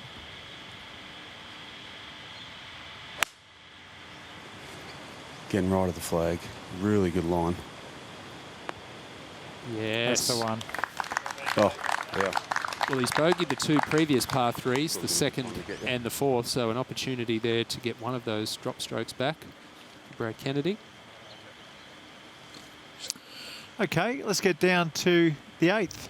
Brendan Goddard has got a guest. And I'm here with David Branson. The camera's a little bit behind us, but pretty solid response the last 3 holes. Finding some fairways. Got a bit aggressive there on the 3rd, maybe a bit overzealous, but yeah, it's been a nice response with the putter the last few holes. Yeah, you've got a couple of good reads off, Brad, particularly that last one. But how are the greens playing today? Generally soft, but they're a good pace, so they're not too bad. The last one, it was actually surprised me. It was a bit firm, so that was out of character for what we've had this week with how much rain they've had. Yeah, it has. But going well, mate. So keep it up. Cheers, mate. Thank you. Nice job. Easy target that one. You've made 3 birdies in a row.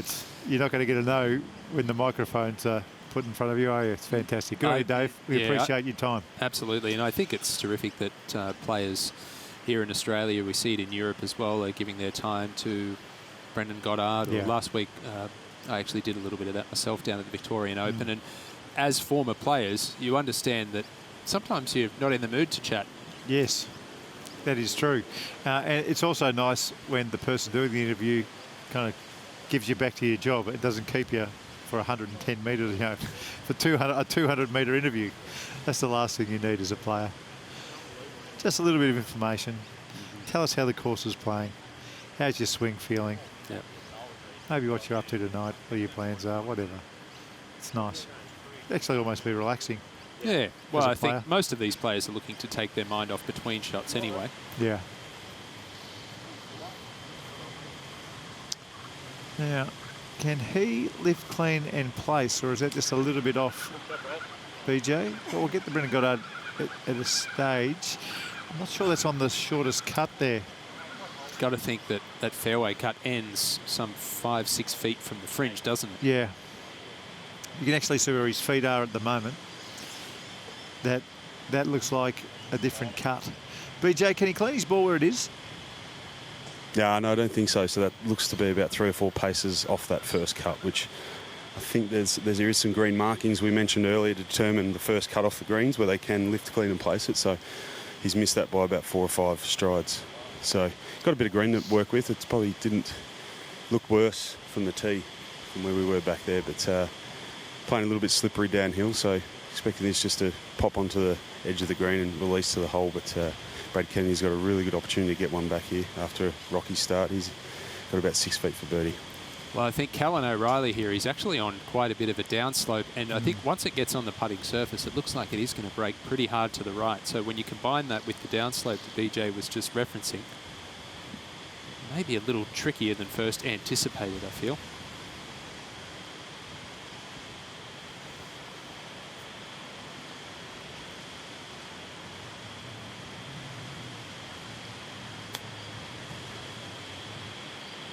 Ooh. Just looked like he may have just caught a groove or two too low, so it came out hard, but it did check a little bit on him. So pretty good. Got about 6 feet up the hill under the hole for par. You're the Kikuyu specialist at this table. Are you always trying to land it on the green from Kikuyu, from around the greens? Is it always, I mean, 99% of the time you're trying to land it on the green? Only if you simply cannot stop the ball by landing it on the putting surface would I be trying to bump it into the Kikuyu grass. All the time, no matter what type of shot it is, I would try and fly the ball onto the green to take the guesswork out of it, because if you're flying that ball low or high into Kikuyu fringe, it really could do anything.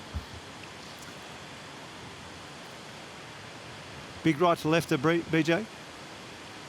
Yeah, that's what he's feeling. He was there. He walked side onto it, trying to get a feel for that break about halfway to the hole. And that just bowled on him at the start and going to miss low left. So just lost that pace at the start. But held his fair share already the last couple of holes. Yeah, that was for 4 in a row. I mentioned before that putting has been Branston's Achilles heel over the years. I'm a fan of the way he sets up to the ball and strokes the ball. Just something to keep an eye on the last 10 holes. I feel like he sets up just a little bit open with his shoulders to his putts. I'd like to see him square his shoulders up just ever so slightly. And I know he's holed some good putts the last few holes. And it's only something very minor, but just something I think that he could perhaps take a look at and tweak. Those little tweaks when we're talking about 15-foot putts, they're the most important things. They make a big difference. And if you can somehow make the tweak in your pre-shot, then you're not adjusting while you're over the ball. I always felt that was a recipe for, not disaster, but certainly not. There's no consistency adjusting your setup when you're looking at the ball and ready to go. What's this one do, Brendan?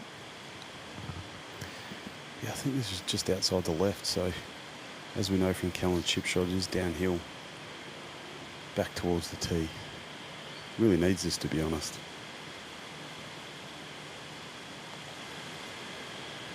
Dead centre. Done. Yep. Good birdie. Good response. got that 2-shot lead back. Brad Kennedy, 1 over through 8 holes.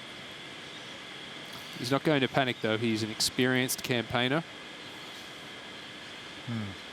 Nice to get that birdie on the front 9 too, where there are no par 5s. He's got some par 5s coming up and some scoring opportunities. Yeah. It's important to get one away early before you get to those gimme holes. Or at least gimme for these guys. Well, he would have had a good look, Callan O'Reilly, as the ball went past the hole. It was breaking pretty hard to the right. So this coming back the other way, BJ. Got to be moving just a hair to the left, and important to be firm. Yeah, that's right. We've seen thus far that when the ball does start to die, it just can run out of pace and then start to take the break on slower greens. So, but he has missed. He's had some pretty good opportunities the last 3 or 4 holes to get, arguably tie the lead. So this is a really important putt for him, and he's had so many good opportunities. So it'll be disappointing for him to drop one here because he is playing really solid golf.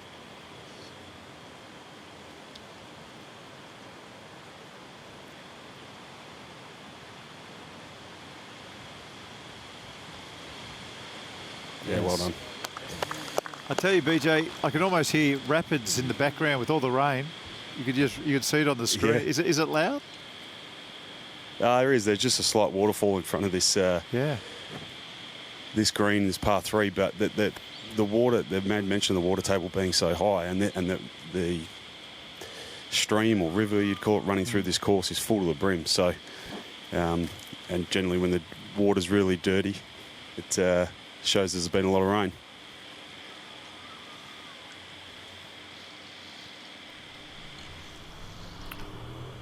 Well, one of our favourites here, Michael Sim.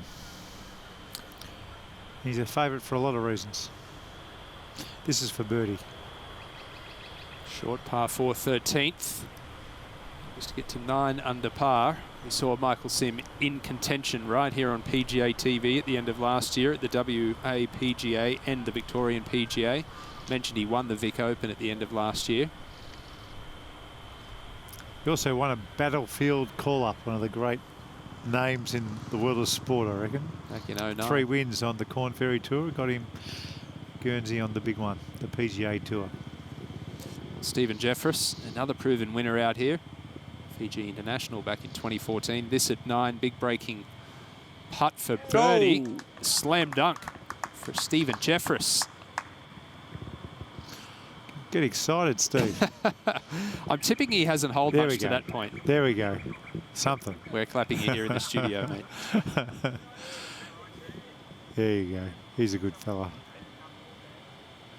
Originally from Port Macquarie. He's been living on the Gold Coast now for many years.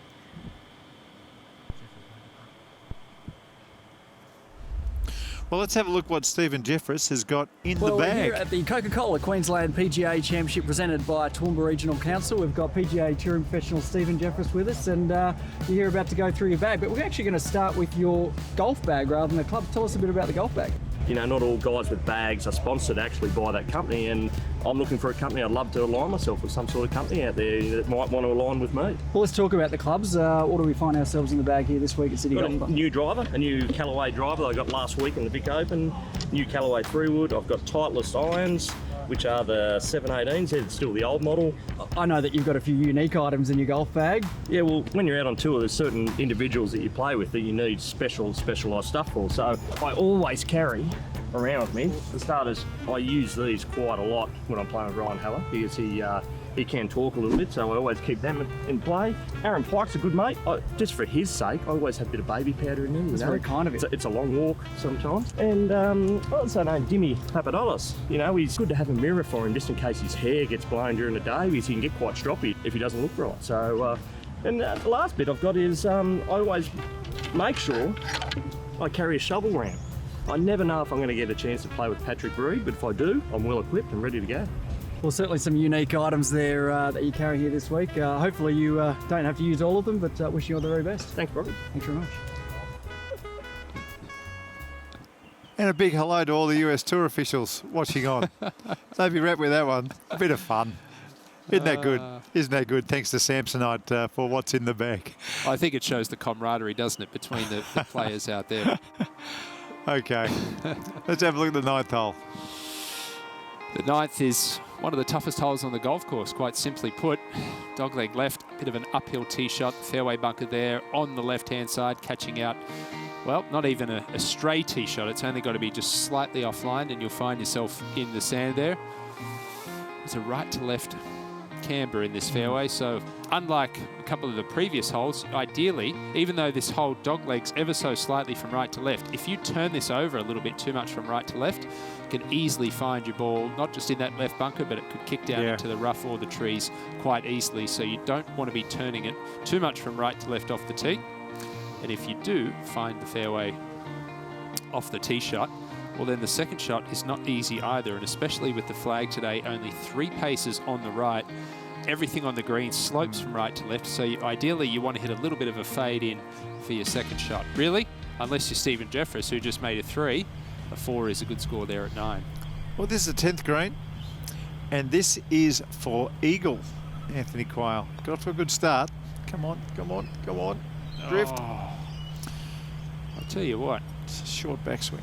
He has had a very colourful scorecard thus far. What's he done? Anthony Quayle, that is his 5th birdie of the day, thrown in with a double bogey at the 7th. And he's 3 under par for the round. I wonder if he knows about Stephen Jeffress, just giving him a little uppercut a second ago with the mirror. Don't worry about that. Knock this one in, Dimmy. We love you, Dimmy, by the way. Well, I was just talking about how 4 is a great score on the 9th. 3 for Dimmy and 3 for Stephen Jeffress. So throw everything I said out the window. No, I believe you. Now, E's for birdie at 10.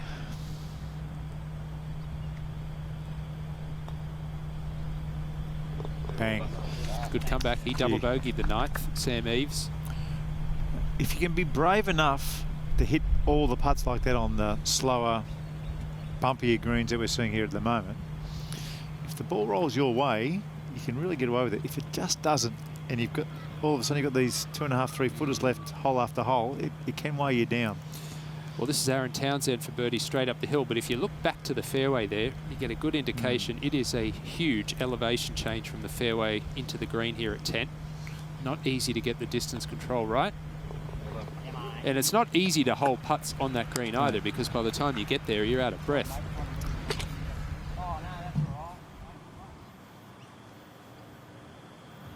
Damien Jordan. I know this is for par. Par, yep. You will have noticed that he just tapped down a little aberration in the green there. You're allowed to do that, of course, with the rules changes. You know, before that rule came in, they were worried that it would slow golf down. That one part of it hasn't slowed golf down one bit. No. Not one bit. Because, you know what, if you tap the spike mark down, no one else has to tap it down. It's down. Brendan Goddard's on the 9th hole. Whose ball are we looking at, BJ? This is Dave Branson, so I did catch the tree just to my left and spat it back out into the fairway. So my Tag Heuer golf app, he's got 177 to this back right flag. Brad Kennedy's hit a beauty down the middle. He's got 150, and Callan O'Reilly's clipped the trees on the left. He might have a bit of tree trouble down there, but should be able to find the green. We'll have a shot at the green. So Dave Brand's 177 metres to the flag.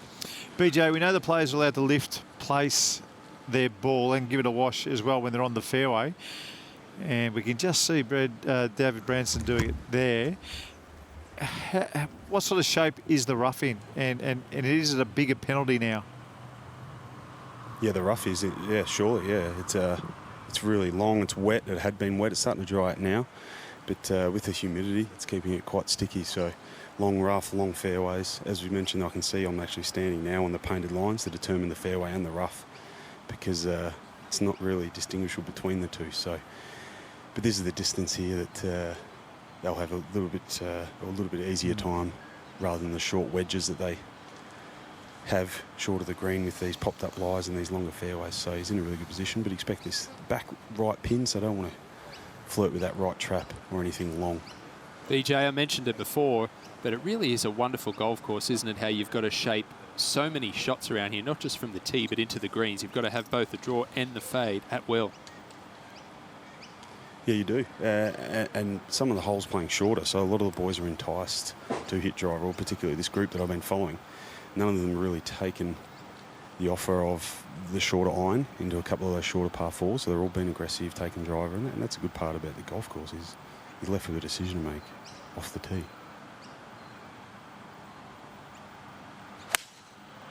This is the left centre, it's not cutting back. Might catch the left edge. Ooh, well, I can tell you that if the ball gets on that path, it's out of bounds there over the back. So he would have had his heart in his mouth when that landed. And although it's not ideal, it is a pretty straightforward chip from there. How far for Kennedy?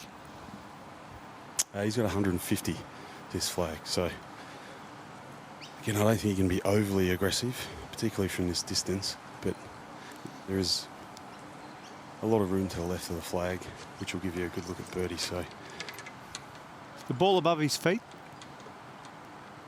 no, not really. Yeah, it's a pretty flat lie here. Terrain is kind of sloping right to left, back down towards the clubhouse, which is just about 30 metres up to the left.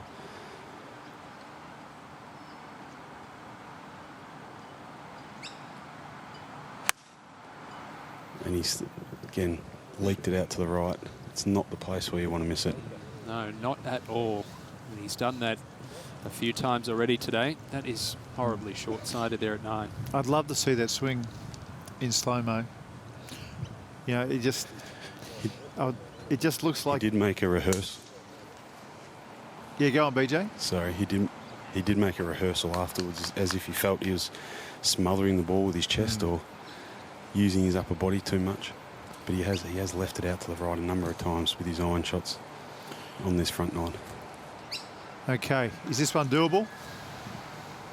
It is. Well, as we just wait for the guys off 10 just to hit. The hardest thing here, it looks fairly straightforward in the fact that he's got to hit a little bit of a draw, but with the grass as long as it is, turning the ball over is not easy. Yeah, and for it to come out that low, he's going to have to flirt with clipping the grass and the tree, which he's just clipped, but turning over the left, going to find that front right trap, which is not a good spot. Nope. That'll be the first player in a bunker, yeah. I was going to say, but have you managed to look at some of the bunkers and the sort of shape that they're in? Yeah, I have, yeah. No, a lot of them do have water in them, so obviously the guys can take relief. So it'll be interesting. I obviously can't see that bunker from here, but they do get relief out of the temporary water and the bunkers. Wet sand in the bunker, as you guys know. Have you got any tips for our amateur listeners and watchers? Well, the main one is don't hit it in there. And then that's rule number 1. The second tip is if you are in there and the sand is firm, you need a much steeper technique on the ball. You want to use that leading edge a little bit more, as opposed to where the sand is very heavy and very fluffy. You want a shallower motion. Perhaps put the ball just a little bit further back in your stance, but still have the weight on the left side and a more sort of abrupt backswing and chop into the ball a little bit. Chop into it, yeah. I always like the ball back a little bit with firm, packed down sand, and I would take the bounce off the sand nine or the lob wedge by just putting my hands a little bit more forward than normal. That's it. And that seemed to get the club to actually make sure the club would go underneath the ball. So we'll have a good look at the technique here. It can get awkward because when you want the ball to go up, the last thing you want to do is put your hands forward. But as always, there's so many dimensions in golf. I mean, the other thing you don't want to do is drop kick the sand on into the back of the ball and watch it go careering through. So you've got to make a choice. What do you want to do? Do you want to get it out safely and maybe hole a 6-footer, or do you want to take a chance and try and stiff it? Well, it's interesting. In Saudi a few weeks ago, I was commentating alongside Tony Johnstone, who was a legendary European Tour player and commentator over there. And I was watching him give Edoardo Molinari a bunker lesson. And Edoardo Molinari had his hands way too far ahead, and he was hitting a lot of chunk and runs out of the bunker. So he got his hands back, and it was interesting when he got his hands back just how much more height and how much more spin he got on the ball. So having to adjust on the fly to something like this is not easy for these players. What sort of lies do we have in this bunker, BJ? Perfect lies, to be honest, boys. The ball's actually found its way to the front of the bunker, which makes it a little bit easier. But as I mentioned, this pin, the back right location, there's about 3 metres of Kikuyu that he's got to fly the ball over or choose to fly it in, because it is downhill off the lip of that bunker to the pin. So I think the perfect shot is landing it in the Kikuyu about a foot short.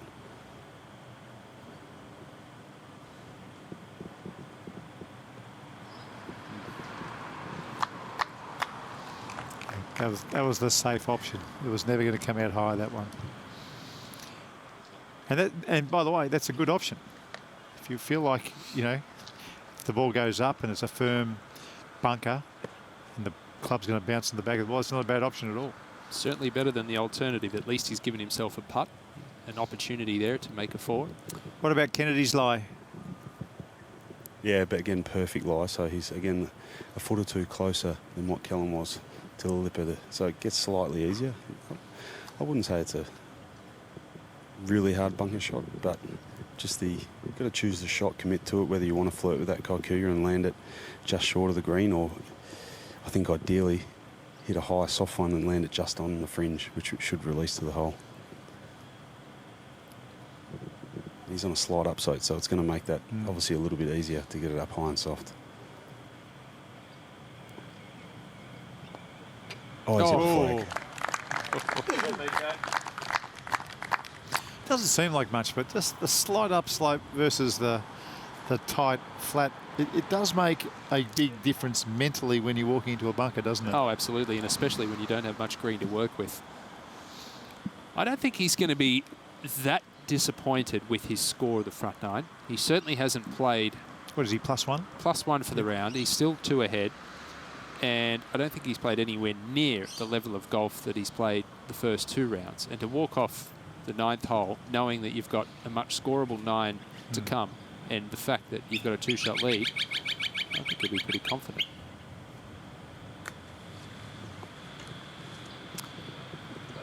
That looked so much better than the last time we had the similar shot. It looked like a much smoother pass at the ball. Might have been a little jumpy early for whatever reason. I don't know, but that one looked a lot smoother. He's been playing up in Japan the last couple of years, David Branston. He was 51st on the money list up there last year, 4 top 20s on the season. Experienced campaigner. Actually watched him play a practice round at Shinnecock Hills 2 years ago in the US Open. That was the first major championship he'd played in at the age of 44. Isn't that amazing? I often wonder if someone like David Branston grew up in the Northern Hemisphere, either London, Scotland, Wales, or anywhere in America, Canada, I wonder if it would have been a different path. If he got the same sort of grounding, the same practice, the same everything, except he went up playing high school golf and played college golf. I wonder... Well, the opportunities, there's just so many more over there. All right, Callan for par here at the 9th.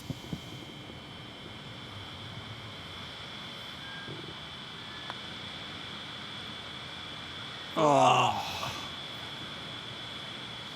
It's a great angle to see how much bobble there is.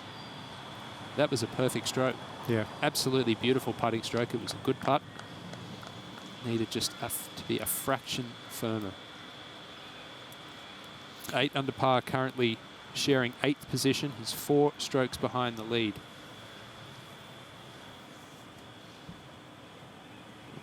Held by this man. 3-time winner in Japan, 4-time winner, including Toowoomba right here back in 2013.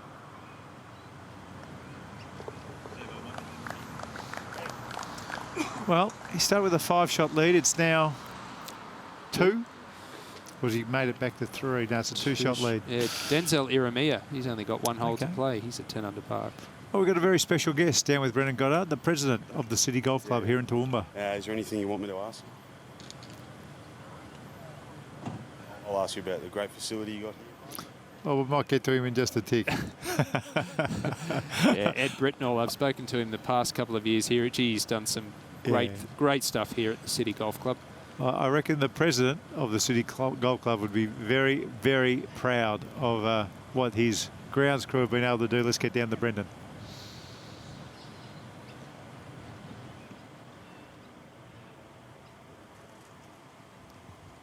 All right, Ed Britnell, 26-year president of the City Golf Club here in Toowoomba. What a great facility you have.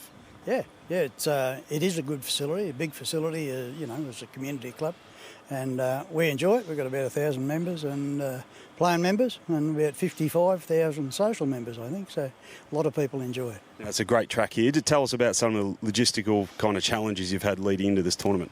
Oh, well, we've had drought for 2 years or something, and we had a desert, and then 6 weeks ago it started to morph into a jungle, and I feel sorry for Johnny, our super, and his ground staff, but they've done a magnificent job so far. Well, you have, considering those challenges. We thank you for having us, but what a wonderful job you and your staff have done. Well, we enjoy doing it, and I think that's the crucial point. If you don't enjoy it, you shouldn't be here. And I've enjoyed it for a very long time, and I hope to continue to enjoy it. Well, good. Thanks for having us. Yeah, no worries. My pleasure. Thank you. Good work, BJ. It's more than the golf club course, isn't it? I mean, it's a club. It sounds like it's a city hub, and 55 to 60,000 social members who come down and enjoy all the facilities. I think that is just fantastic. Yeah, well, I'll add a little bit onto that in a second as we look at Aaron Townsend on the short par 4, 12th, his third shot, 11th, excuse me.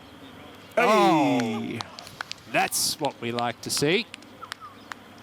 When he won his third tournament here in Australia, the Victorian PGA at Huntingdale, he actually holed a bunker shot on the 72nd hole to win. I was there, and that is one of the hardest bunker shots in Australian golf, and he holed it to win. Now, Chang Ji Lee, this is for a birdie at the 12th hole. Pulled off a rare double back in 2017, did Lee. What's the double? He won the Tasmanian Amateur and the Tasmanian Open in the same year. By doing that a lot. Yeah, there's a birdie and a good one. But still not as good as your knowledge on every single player in this field. You're a freak. Oh, I take pride in getting to know these guys, and when I'm out there, and a lot of good. I think everyone has a good story to tell. In my opinion, everyone could write a biography. Sam Eves now at the 11th, playing alongside Townsend. Now we're starting to see the golf that we like to. Lots of birdies, lots of hold putts. I mentioned that the back nine is more conducive to scoring. We're already seeing that. Okay, the 2002 Australian Open champ, Stephen Allen. No relation. Oh, he's a good comeback today from Steve Allen. He dropped back to 2 under par at one point, having started at 6. What about when I first started playing golf? You had Steve Allen, Mark Allen, Robert Allenby, Stuart Appleby, Aaron Baddeley. It was a mouthful. Yeah, almost inbred. Wasn't very good. Anthony Quayle, 6th birdie of the day through 11 holes. He is at 10 under par, sharing second. How many? Did you say 6? 6 birdies and a double bogey. Okay. Brad Kennedy, if you've just joined us, started the day with a 5-shot lead. That has been whittled back to 2. He's on the back 9 where the scoring is done, though, so stay with us. Denzel Iramira. Did he say his name? Iramia, he's at 10 under par. It's Scotty Arnold from my club, from the Cronulla Golf Club in Sydney. Started with a double bogey today, dropped back to 4 under, and here he is at 10 under par. 3 hours coverage today, 5 hours tomorrow. It looks like Denzel's going to be a big part of it. I'm really looking forward to that. Jason Norris is always up in these tournaments. Well done. Dimi Papadakis, 1 under par. He's back on the right side of even par now. Aaron Townsend, we just saw him hole a chip. 1 under par today. He's 7 under for the tournament. Not too far away, but needs to get a little wriggle on. Get a little closer to that last group tomorrow. We'll be back in a tick.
Now, to the west of Toowoomba, you'll find rolling plains, which are home to little rural townships and warm bed and breakfasts. Cruise north to the Crow's Nest through the hamlets strung along the eastern Spent, and check out the nurseries, cafes, museums and galleries. There's so much to do in this Toowoomba area. Look at that. Look at that view. But don't forget to bring your clubs. Make sure you bring your golf clubs. Ewan, very important.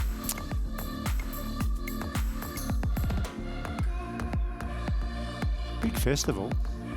Oh, great. Literally, you can treat your senses at the Carnival of Flowers. That looks like it. The bowls club's a ripper. The 10th hole will test anybody.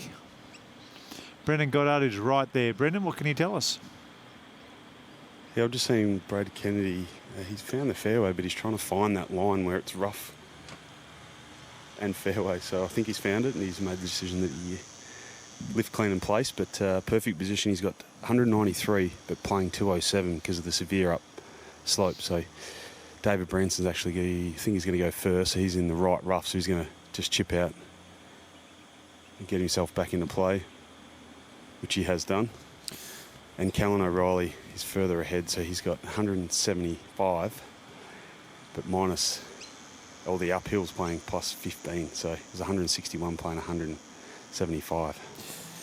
It's not easy to judge the distance when you're going so severely uphill like this. But the other thing is it'll appear to you like you're hitting the ball lower going up the hill, and therefore there will be less spin on the ball. But one thing I always had difficulty with when hitting uphill was trying to lift the ball and help the ball into the air, and when you do that, it's very easy to tug it a little bit left. Makes it easier, though, and again, if you've just joined us, because of the rains that we've had in Queensland, when you can put it on the tee, you can really see what our leader, Brad Kennedy, did then. I mean, it must be a local rule where it's a card span. By the looks of it, he got his golf card out of his pocket, and he was searching for a beautiful line to put it on. He's done just that. See how long it's playing, 193, and he has the hybrid out. Look at that, no wind at all. Unusual for this time of year. Usually you got a good 15 to 20 kilometre an hour steady breeze. Nothing to speak of.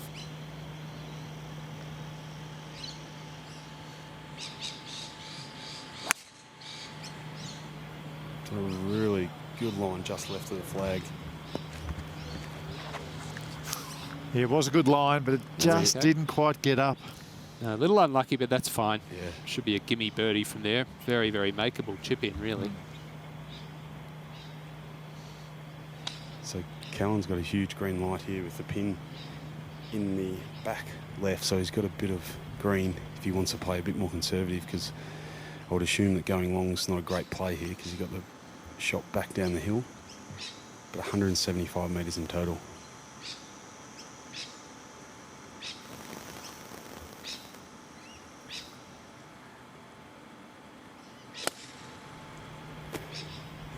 And he won't be happy with that. That's going left of the green.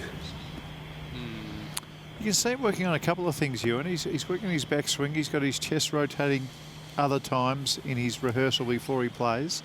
Maybe the chest going through, maybe more on the shorter shots and the longer ones, but there's a bit going on.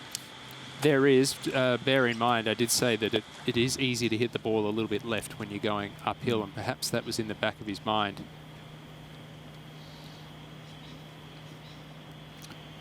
What about the Branson shot? Yeah, he's got 157, but playing 170, including the uphill. So he has done the smart thing and chipped out in the middle of the fairway. And you're right, there is no wind down here, down in this little gully. Feels like the temperature and the humidity's gone up significantly. As you might know, as they get up the hill, the wind just slightly pushing the ball from right to left.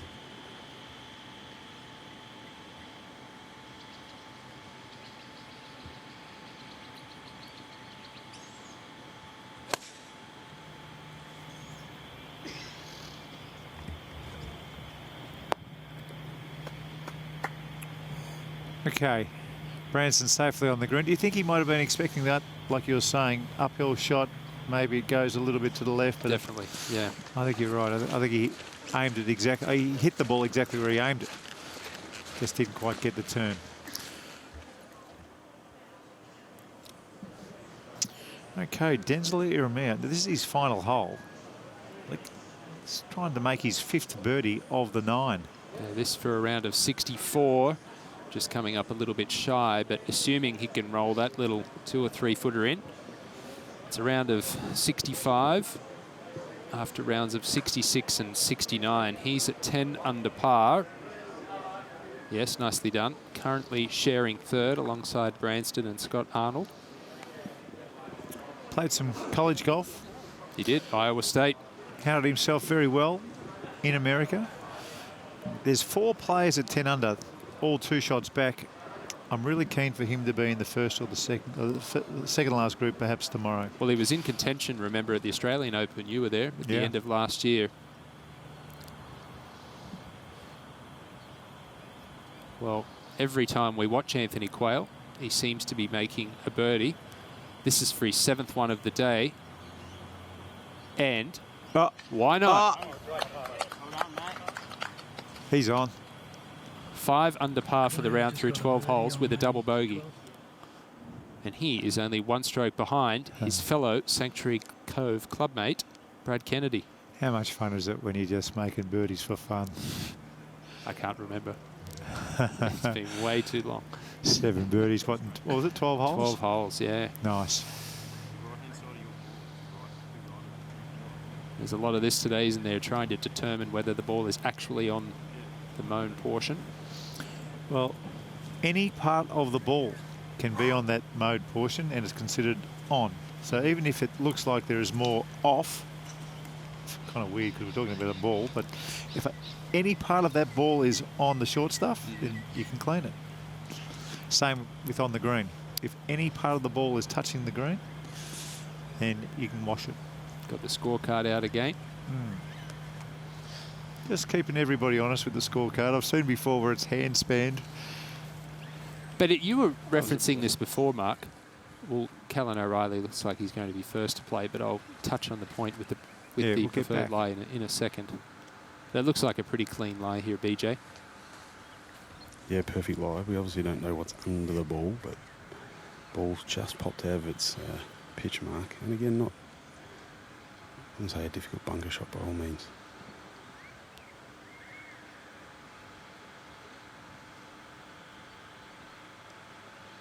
Very square setup.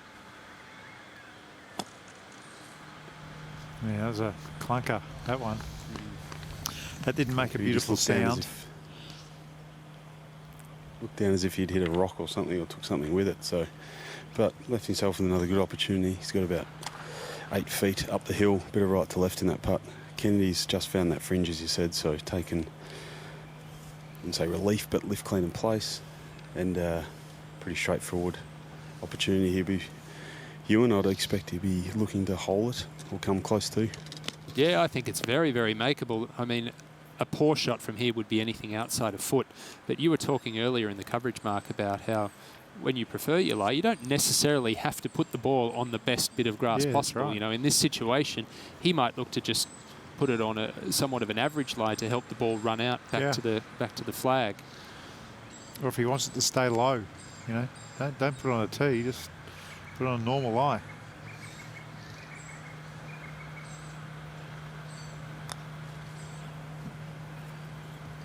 That's it. Yeah, not bad. Not bad. A lot more break than we both thought. So Branson's got probably about 20 feet, and it's got, now he's pin high, but I think he's dealing with that slope at the back of the green. It does slope back to front, so a bit of right to left on this, and this pin is kind of back left in kind of what would be, I guess, a little bit of a bowl. So downhill, right to left putt for Branson. Just back to the leader just for a second while we watch David Branson prepare for his birdie putt. Did you notice a release of tension after the birdie way back on the 8th? He looks like a freer player, just visually. Can you sense anything, BJ? Yeah, well, he was. I made mention that he was frustrated, so I guess there is some sort of relief from him. But now on the backside with a few more opportunities to make birdie, as we see Branson come in and dress his ball, he's looking to really capitalise now and stretch his lead.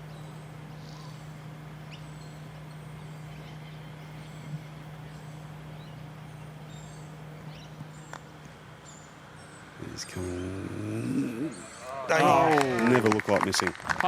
Never looked like it. Wow. Chips out, makes his birdie. Well done. Geez, we're getting a congested leaderboard, aren't we? 6 players now at 10 under par or better, currently within 2 strokes of Brad Kennedy, who has a putt to gain that 2-shot advantage. That's Dave Branson's 4th birdie in the last 6 holes. That's a wriggle on. Well, this is the scoreable 9. We are going to see plenty more birdies before the day is out. But that wasn't an easy one, boys. That had about 2 feet of break on it, and I said it was first half it was flat, second half downhill, so it was a hardish putt to judge. But he's held 2 putts outside of 15 feet today, which is a real bonus. But there is a big scoreboard too at the back right of this green, which he just took a little look over as he picked his ball out of the hole.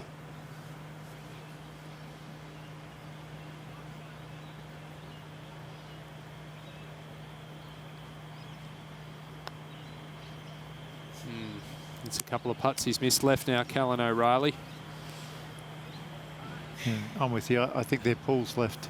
They're not misses left. That's a pull left. They're frustrating ones. Yeah, look at him. Well, every single player in the field looking to take full advantage of the par 5 10th, and making par there definitely feels like a bogey. So Kennedy, bogey 2 of the first 4 with a 5-shot lead. This is for 2 birdies in 3 holes. Changes the way you play. If you can do that after the poor start, you start believing that you're back in control of your swing and your putting stroke. And in this case, he might even start feeling like he's got more control of the tournament if he can get back to a 2-shot lead.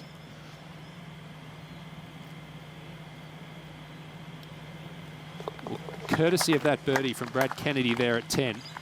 In the top 26 players on the leaderboard, only one is over par for the day. Who's that? Cade McBride, and he's only 1 over par for the round as well. That's what we expect, you know. A soft course, no wind. All right, Batista here. Done some good things when we've had him on. Can't, Kenny.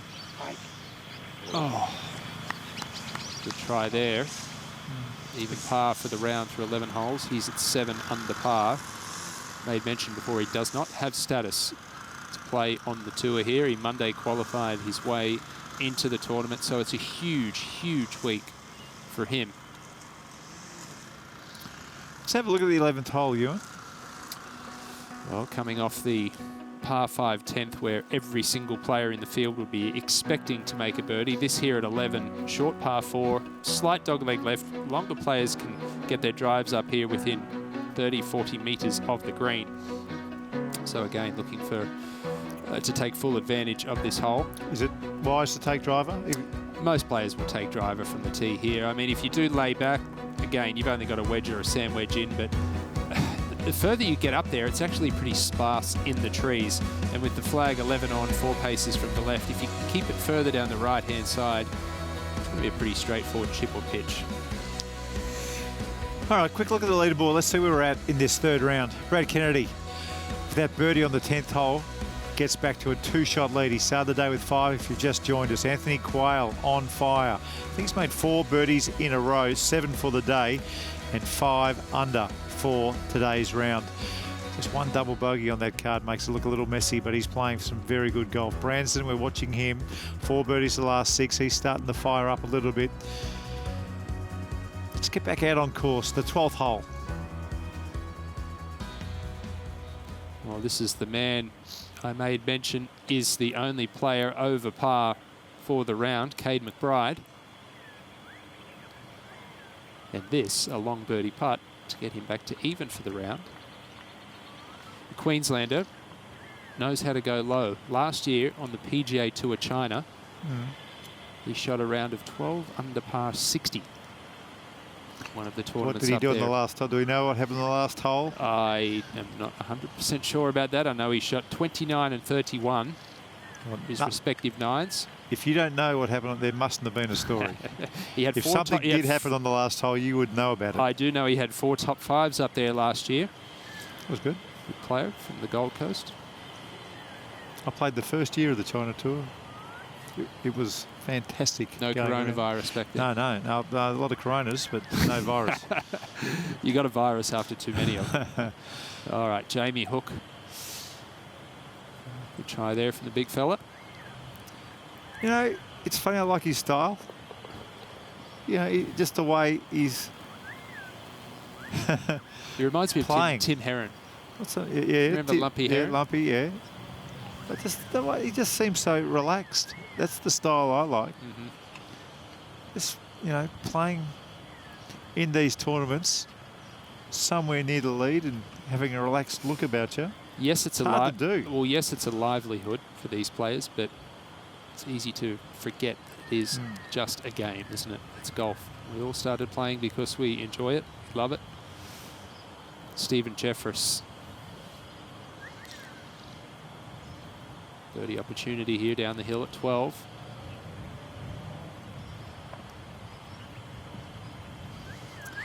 His body stopped at impact there with that putt. I think he probably was protecting about hitting it a little bit too far past the hole. It was a downhiller. He probably felt like it was going to go too far. His body stopped. I got a little bit handsy through impact. You can tell us tomorrow, perhaps, if that's an accurate assessment. A long par putt coming back for Cade McBride. He would have seen it trundle on past the hole. Knows what it's going to do coming back. Can't afford to be dropping any more strokes. It's nothing worse when you see a putt go past the hole and you see it go right to left, and then you get over it and your read says straight. But it's uphill, so I wouldn't be surprised if it was a straightie. Or straightish. And this is for par.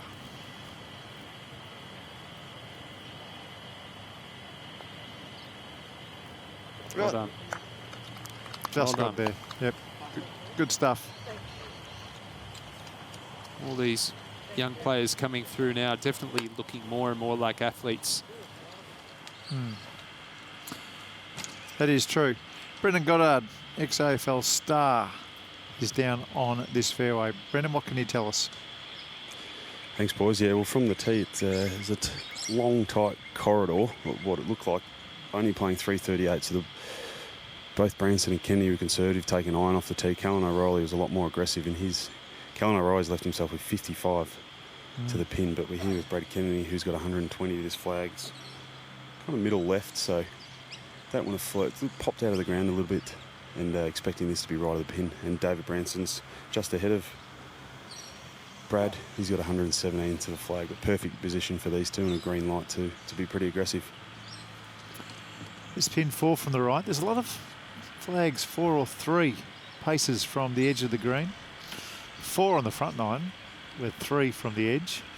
On the back 9, the first 4 all at 4. A couple at 3, and the last 2 pretty generous on 17 and 18. Okay, he's had trouble with these wedges today. He hasn't really stiffed one. Good players stiff these shots. Not all the time, but it's noticeable how often they hit it close.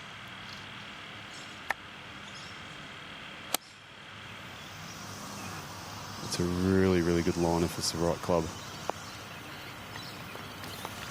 Not too bad. I do think we're starting to see Brad Kennedy find his feet a little bit out here.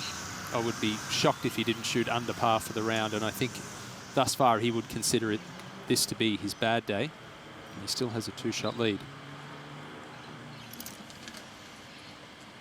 What club's this one, BJ? I suggest a pitching wedge. There's a little bit of breeze here now that we're climbing up the hill. Slightly into off the right. Be a pitching wedge for Branson. He's coming a lot higher. Pushed it right of the flag a little bit. It's coming back on the wind. I could hear him say he thought he got a flyer. You hear that too? Yeah, it looked to me like he was a little bit steep on that one. You saw the big divot, hence no spin on the ball. And again, no one to blame really but yourself being preferred lie. Yeah, that's right.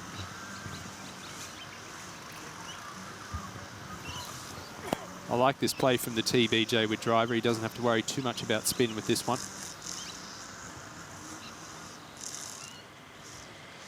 I'm just dropping in and out again, Terry. Okay.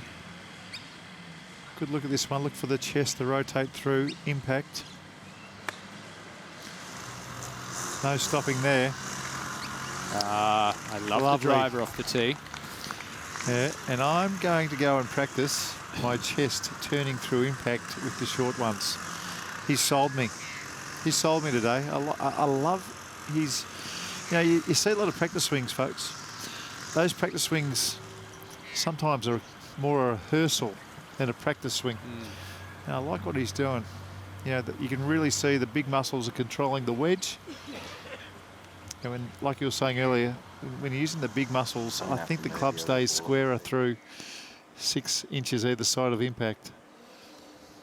I think if you were to pause his follow through, you would see that the belly button and the chest are facing the target, and you would see how much loft is still on the club pointing at the sky. That's what you want, ideally.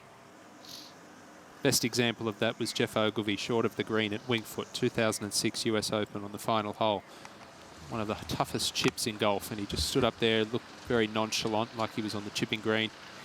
Hit this little beauty up to about 4 feet and ultimately won the tournament. That was good. Seeing Colin Montgomery double bogey the last from the middle of the fairway was equally as satisfying for me. I mean that the nicest possible way. Because you're a Jeff Ogilvy fan, right? You bet I am. That was a great day, seeing someone win a US Open for the first time since David Graham. Well, that was the ultimate calamity from both Montgomery and Mickelson, both double bogeying that final hole. And I love the story about Adam Scott about to fly out, and when he saw that Jeff Ogilvy could potentially win, hopped off his private jet, went back to the hotel, celebrated into the evening with Jeff. They're the stories we like hearing. Right? Yeah, it's a famous one. Adam Scott in contention as we speak at the Genesis Invitational over in Los Angeles, Tigers tournament. Can I make a prediction? He wins a major this year? No. No? Not Tiger, no, I don't think No, he will. Adam Scott. Oh, Adam Scott? Possible. Probable. Maybe not. So what's the prediction? I butted in there. That's okay. No, my prediction is Branston has birdied 4 of the last 6. Hit a poor shot in. It can't be 5 from 7. Wouldn't surprise me one bit. Not one bit. 60 feet downhill left to right with the ball nestled near the collar. Silly stuff happens when you're hot.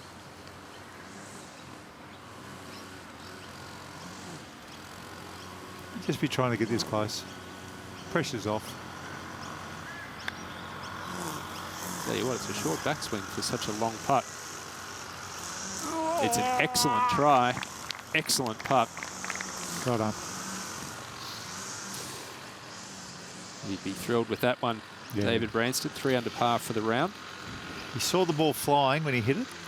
Caught the back of the green, all's well. 4 birdies in the last 6. Wouldn't have seen this coming either. He's He's come off the back of 3 consecutive missed cuts coming in here. Is he really? Less humidity here in Toowoomba, hence people are out mowing their lawns on the weekend, getting to watch some PGA Tour action while they're at it.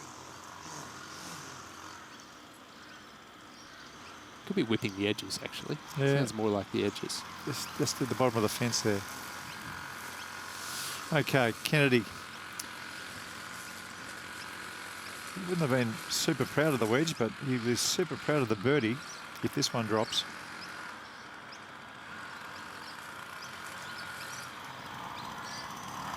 Oh, silky stroke. That was better. A little too much pace. Yeah. He's looking somewhat ominous, excuse me, again, though, isn't he, Brad Kennedy? Yeah. hasn't played his best golf at all, and he's still holding a 2-shot lead with plenty of birdie holes to come. So really, birding 2 of the last 6 holes, 3 of the last 6 holes, certainly not out of the question. And no, not at all. Establish a good advantage. Yeah, nice buffer.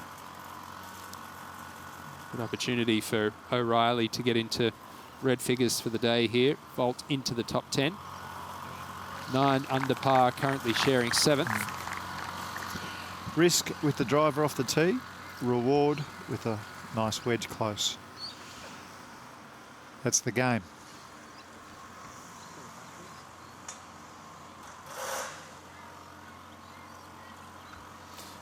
Kennedy should be able to tap this in for par. I'm just looking at the leaderboard here. Jamie Hook, you think with that last name he was born to play the game, wasn't he? Yeah, yeah. I just, yeah. Please tell me he hits fades. You'd have to with a name like if my name was Mark Hook, there's no way I'm hitting draws. I'm hitting fades. I'll never forget on the Corn Ferry Tour 3 years ago, true story, final round, Knoxville. Yeah. You had Adam Shank, Jared Hack, Ryan Yip, all playing together. That I hope someone took a shot. Oh, it's on the internet. Go and Google it. Yip, Hack, Shank. Magnificent. Branston, share of 2nd, saying g'day to you there, Marco. I've known him for a long time. I went out and watched him play in the Riversdale Cup. I got told, and this is when he was an amateur, I got told he was a good player. I went out and had a look at him. Oh, he was a superstar. He was impressive amateur, wasn't then, he was a superstar. That's why I went out there. Champion. I think he won pretty easily too. Brad Kennedy, he's just starting to get his mojo back after an ugly start. 2 bogeys in the first 4 holes with a 5-shot lead. We spoke about at the start of the day that 5-shot leads don't mean much in the start of a 3rd round, and they're very different from a 5-shot lead in the last round, but he's just starting to come back, and he's got some birdie-bull holes. Quayle, 7 birdies in his round today and 1 double bogey. Keep your eye on Scott Arnold. He's won before, both on this tour and the Challenge Tour. He's a former Australian amateur champion and #1 amateur in the world. I think he's set for a big Sunday. All these players need to make, a rock star finish to their round, 3 or 4 birdies to get somewhere near it. You mentioned James Nitties before. Would you believe that James Nitties has missed 12 of his last 13 cuts? No. Former US PGA Tour player. No. He's much better than that. Yeah, he is. Matthias Sanchez, I spoke about him before. He's turned professional after winning an Australian amateur. Tough day for Damien Jordan. Yeah. +3 for the day. Jack Munro, he led the Monday qualifiers here this week. Good to see him doing well. What did he shoot? Do you know? Do you know what got him? He shot a 66 in the qualifier. Speaking of qualifying, Steve Allen last year doesn't have status anymore in the US. He Monday qualified 3 times for PGA Tour events last year. I saw him 3 weeks ago with his family. He was out of Monday qualifying. The whole family were there. Which one was that? Not Hawaii? I don't know. On Twitter, the Monday Q guy. Follow him. If you love golf, you've got to follow this guy if you're on Twitter. Matthew Buff. Didn't see him in the gym this morning. Now, there is a story coming up. Don't go to a break, anybody. Tell me about this man who is at the bottom of the leaderboard. Brett Rankin. Yeah. Winner in Northern Territory last year.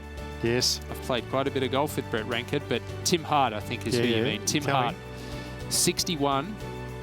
Tim Hart shot a 61 in the final round of this tournament back in 2016. 9 under par. 9 under par, equal course record with Brad Kennedy, who shot that in the first round. He made a triple bogey on the 18th hole to shoot 61. It was his 72nd hole of the tournament. He needed, not only did he just need a bogey to break 60, he needed a double bogey to win the tournament. Oh. He hit it out of bounds, made a triple bogey, and then lost a playoff to David Klein from New Zealand. What a bittersweet ending. Course record 61, runner-up in the tournament, but you can't tell me that story enough. And I don't mean that in a harsh way or a... That's an amazing story. How many course records has there been with a triple bogey on the scorecard to begin with, but to do it on the final hole? The 72nd hole. The 72nd hole of the tournament. And then a double bogey to win. Oh, goodness me. Yeah, talented player, as are so many of the players that we've seen on our screens today. I mean, it's I mentioned before, for Brad Kennedy, he'd love to still be 5 shots in front and establishing that lead. But for us watching, it's a lot more entertaining seeing so many players in contention, isn't it? Yeah, it is. I want to ask you a question. Yeah, you've got players playing here because they've got dreams of going to the European Tour or the US Tour. You've got some older players trying to stay established here in Australia. Is there such a thing as professional golf people it's their hobby? Professional golf is their hobby. Is there such a thing here in this country? I mean, you see the guys who ride the Porsches, the Porsche drivers, and they travel around Australia, around the world, and racing cars is their hobby. Can professional golf in this country be a hobby similar to that? I think it can be, absolutely. Yeah, and I think you see so many different players playing these type of tournaments, the Queensland PGAs, the Victorian PGAs, etc., for different reasons. People at different points of their careers. David Branston, you mentioned before, this is his 26th year as a professional golfer. He still plays on tour up in Japan. Yeah. That's his major focus. Of course, he wants to do well here in Australia, but someone like him and a Brad Kennedy, they're looking at these weeks more not just to shake off rust at the beginning of the year, but playing these tournaments is fun for them. They still love the game with a passion.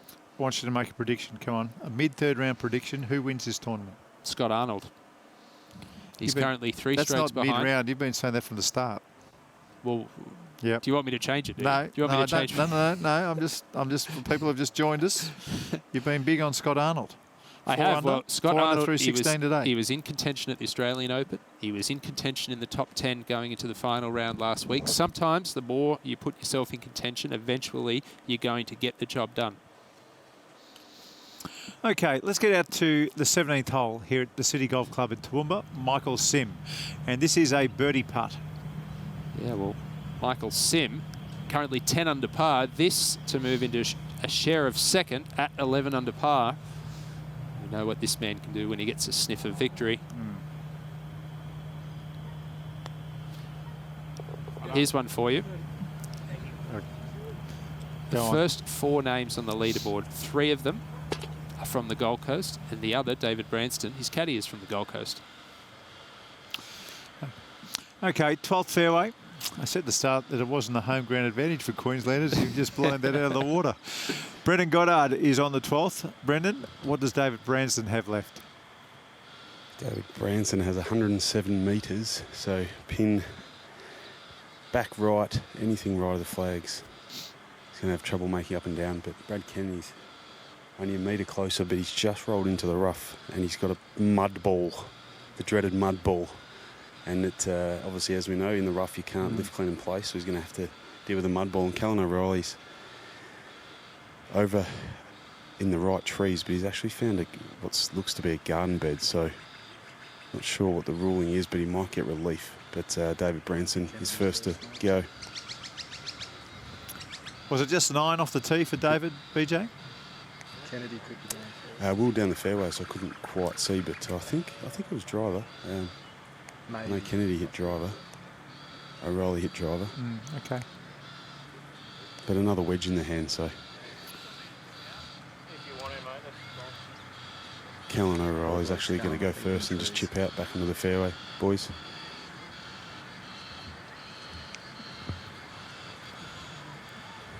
Yeah, that is a long, long way offline for Callan O'Reilly here. Disappointing coming off that birdie at 11. I've had him on 1, mate. Just so imperative. That's well done, actually. It's a good result from there. Great result. It's just so imperative to find the short grass from the tee here at City Golf Club. Hitting low shots at a long grass, trying to keep the ball low under limbs, is one of the hardest things to do in golf. Branston. He's got to watch the spin.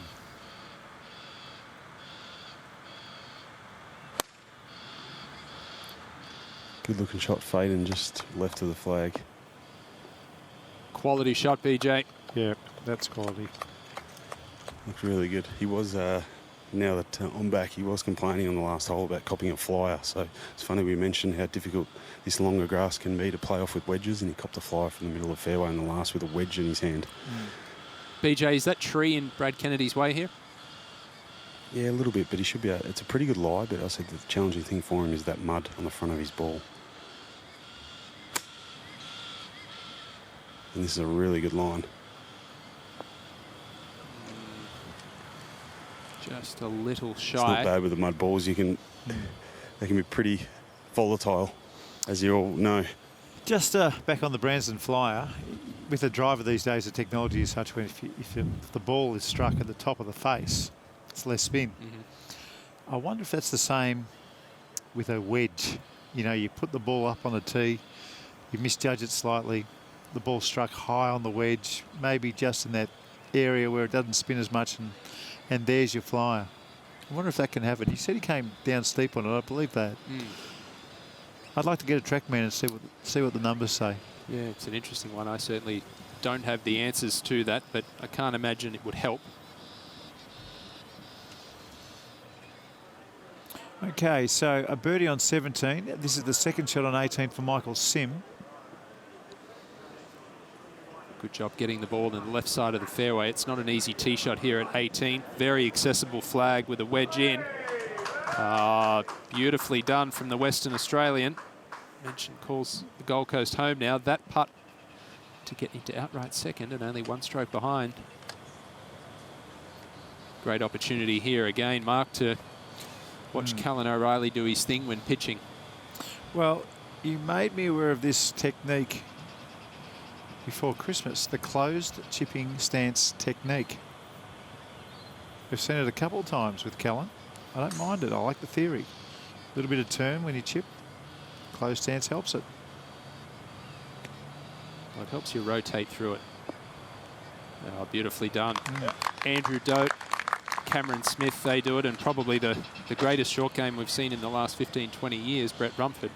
He's another big proponent of that method. Was he the inventor, Rummy? I wouldn't say the inventor. Rummy's probably more square on when he pitches, but you know, the old school open stance swinging across your body, you just don't see that anymore with the modern generation. Bunker shots as well? I've seen a few bunker shots today where no one's cutting across it. No, very square. I've always been a big fan of setting up square to a little bit closed. I just think it helps you rotate more through the ball, add a little bit of speed, especially in bunkers. Yeah, that's why I've always been a open stancer in the bunkers, because you're cutting across the ball, you get that speed, you get the spin, because you need more club head speed. But that's what I was told when I first started playing. More than one way to do it, that's for sure. That's actually true in all facets of golf. And don't get stuck on one way, folks. If it doesn't feel right to you, have a bit of a search. You know, search for things. It doesn't hurt you. I heard, you know, recently Jack Nicklaus turned 80, and he was talking about, you know, the way he played. He was saying that, you know, some days he was thinking about 4 or 5 different things in his swing. I remember hearing that. Goodness. So he was always searching. Jack Nicklaus, his swing looked the same, but there were tiny little different feels that he would implement almost every week, so he would get the job done. I've thought of one method that doesn't work. Go on. Stack and tilt. That does not work. With the driver. With the wedges, I'm a Yes. fan. Long shots, stack and tilt. My goodness. What garbage that was. God, I remember playing with Aaron Baddeley a couple of times when he was doing it, and I had grown up playing junior golf with Aaron Baddeley, and it went from having arguably the greatest golf swing out there to I couldn't believe what he was doing. Stack and tilt ruined a few careers. I reckon Baddeley got out of it pretty well. Stack and wilt. Yeah, Stack and wilt called it. Canadian player. He played with him on the Canadian Tour, won the Masters, left-hander. Mike Weir, goodness. Mike Weir. Oh, what a disastrous stack and tilt effort that was. Kennedy for birdie.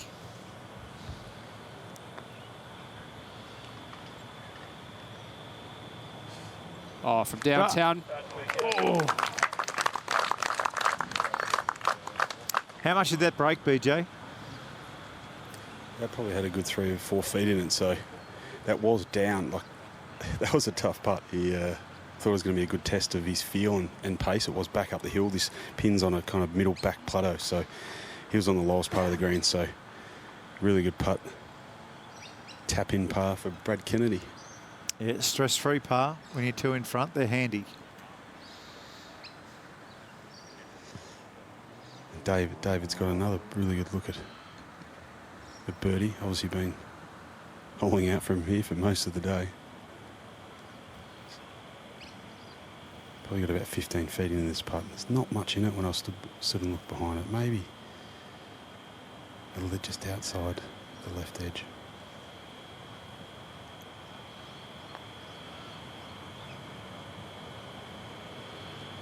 Yeah, it wasn't too nice. Actually tried to go left at the end, but just ran out of pace. Yeah. That was a good line if it had it. Good holing speed. If that speed was 2 foot longer, it's in the middle. That would have been 5 birdies and 8 holes for David Branson. I've got an answer to your question, Mark. Okay. Fellow PGA member David Lawrence has just written to me on Twitter. Not that I'm checking Twitter or my phone at all here. Information. With reference to the flyer with the wedge, a ball struck higher on the face on an iron, you're less likely to get a flyer. With the grass that's long out here, currently Branston's wedge on 11 that you're talking about, more likely just grass in between ball and club. Nice to get everyone's opinion. Good stuff. Oh. Another one left for Callan O'Reilly. That's 4 today in 12 holes from inside 8 feet.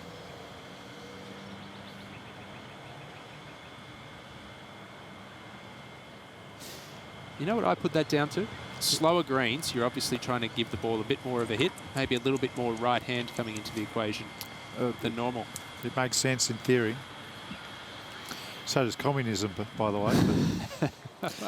I don't usually correlate missing putts left to communism, but there you go. Well, in theory, one man running everything makes sense, but it doesn't seem to work. Sim, come on, to close out with a couple of birdies. Yes, Michael Sim, 12 under par. That's a round of 63. 7 under par. Where has Sim come from? Birdied 2, 6 and 8, then birdied 10, 14, and then 16, 17, 18. Birdied 4 of the last 5. Okay, let's get out to the 13th hole. This is Batista for birdie.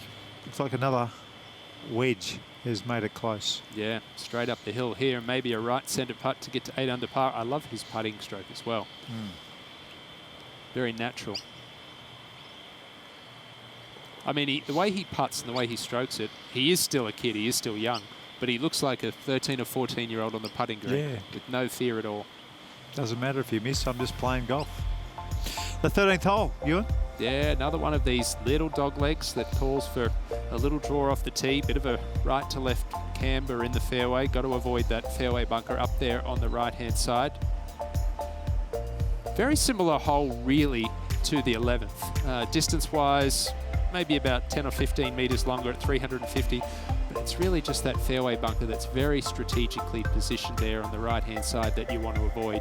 A lot of players will take an iron or a hybrid club short of it, leave themselves a full wedge into the green. Those that do take driver, got to keep it down the right-hand side because you can easily be blocked out on the left. My overall assessment, players, again, looking for a birdie here at 13. When I moved to Toowoomba, when that happens, I'm going to live in one of those houses just in the back of the 13th there. They look pretty good. Oh, jeez. Jeffress. Is it at 14? I think so. This is 14. Yeah, I tell you, Stephen Jeffress is having a bit usually of trouble. so consistent that he's having a rough day today. Couple over par on the round.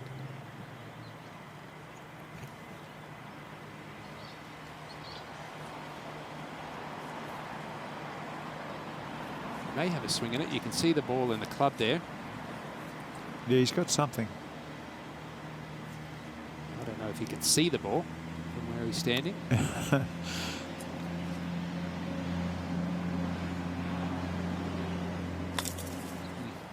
Played the Open Championship back in 2013, Stephen Jeffress.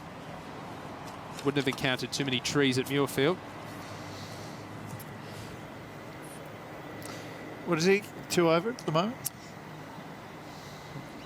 I believe he's a couple over for the round. I'm just looking at the leaderboard here, and you know, he is the only player, for whatever reason, I am not sure why, he's the only player they haven't updated his score since the 7th hole. He was 2 over par through 7. So to be honest with you, he could be 8 under for the day, he could be 8 over for the day. Once we know, we will inform you all. A lot of Stephen Jeffress fans out there. he's got his work cut out for a bogey here at 14. You could just see the choppy grass. You know, it's probably grown an inch today in the rough. If you've just joined us, no mowers have been able to get out on the golf course, and the people at the City Golf Club in Toowoomba have done a magnificent job just to get it playable.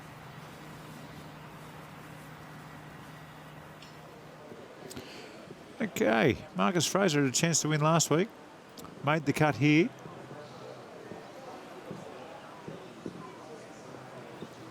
Can't have been a good lie the way he took a big swing and chopped down at that one. That was a plugged lie. Almost guaranteed. He's going to turn his attention to playing in Asia this year, Marcus Fraser. He's won up there before multiple times. Playing alongside Blake Proverbs. Blake Proverbs, last I looked, he was 5 over par for the round. He's 4 over par currently through 17 holes. Another man from the Gold Coast. Club face wide open. I was able to see that before he put it down. Look at that. Ooh, very delicate. Almost as delicate as his beard. Not Amish, is he? Ready. Okay, BJ. Whose ball are we looking at? Thanks, boys. Yeah, Brad Kennedy, he took the more conservative approach and found the middle of the fairway. He's got 137 to this pin, which is back left, but you can't quite see it on telly, but the green does kind of dogleg right to left. David Branson, a bit more aggressive again with driver. He's over in the left trees there, so he's going to be more conservative and try and get to the front of the green, I would have thought. And Callan O'Reilly hit a really good one down there, about 30 short of the green, so he'll only have a little clip wedge into this 13th hole. How's the humidity out there on course?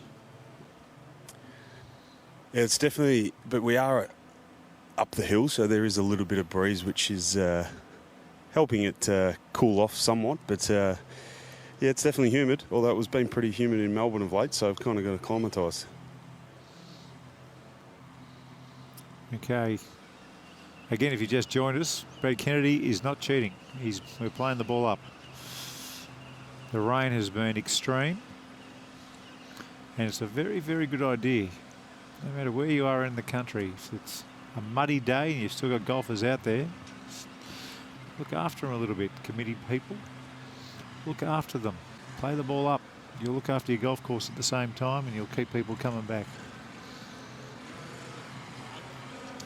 I can report that Anthony Quayle has just made his 8th birdie of the day at the par 3 15th. He has joined Michael Sim at 12 under par, so the man that you are looking at in your screen, Brad Kennedy, his 5-shot lead to begin the day is now just a single stroke. We're going to have an all-star leaderboard as the start of play tomorrow. And I can also report that my pick, Scott Arnold, has just birdied the par 5 17th, so he is 11 under par and within 2. You're killing me with Scott Arnold. Well done. Good prediction.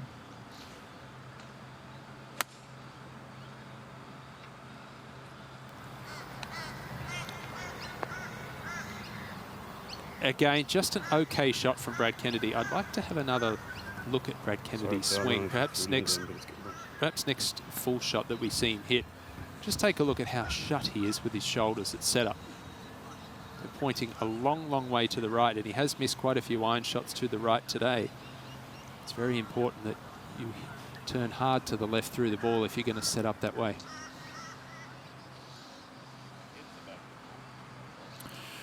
Okay, Branston. He's actually lucked out not having the rough around the ball, so he'll be able to get plenty of club on the ball, and he'll pretty much have control. Oh, absolutely. It's so much easier to turn the ball when your ball is on the dirt. If he was in the long grass here, it would be chip out. He would have no chance. Just looks like to the right of his ball there. I'm wondering if that's a tree root. Oh, you can see how much that turned, and the slope is right to left on the fairway there. Yeah, be happy with that. That's no big deal. Good result. If the sand is firm and it's a decent lie, it's not too bad a shot at all. Okay, this one's for par at 14. Obviously, a few little issues. This would be for bogey, we think. Yeah. In fact, it is for bogey. goodness, look how much that bumped. Yeah. We need a score check for Stephen Jeffress because it has not been updated since the 7th hole. He was 2 over par for the round at that point, and that is a double there at 14. And again, Mark, 50-metre pitch shot for Callan O'Reilly. An opportunity to check out the action from behind once again. Here's the rehearsal. Watch this. There we go. Chest goes through. Down to the left. Everything around to the left on the follow through. And you watch that shaft plane going back. Should be very, very similar to the shaft plane going through. Driver off the tee. Let's see if he can get rewarded.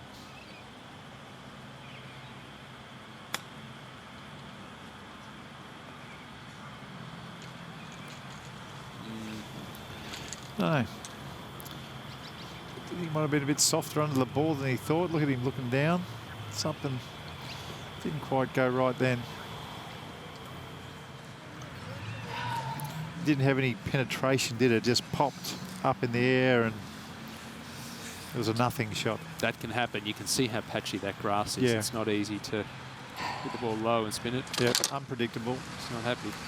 Frustrated. Again, Professional Golf 101, slam club in bag. Well done.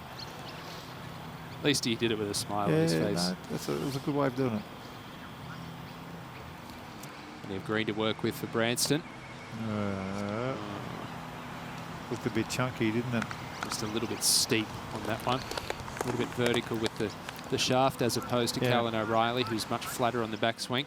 The hardest thing to do in a long bunker shot is to take a long swing, because you feel like the long swing is going to make the ball go a long way, but you just got to trust, and the only way you can trust is to actually practice long bunker shots on a reasonable time scale. Like every once in a while you have to hit a couple just so you get in tune with that longer backswing.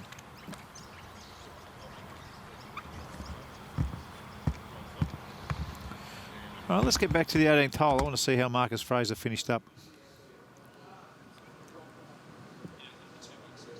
No caddy, I noticed. If you're in the Toowoomba area, get down here tomorrow. Ask if he can pull his bag around. Marcus Fraser is a star fella. He'd love it. The winner in Russia, Marcus Fraser. First ever tournament. 2003. Yeah. And I do believe Marcus is a big believer in communism.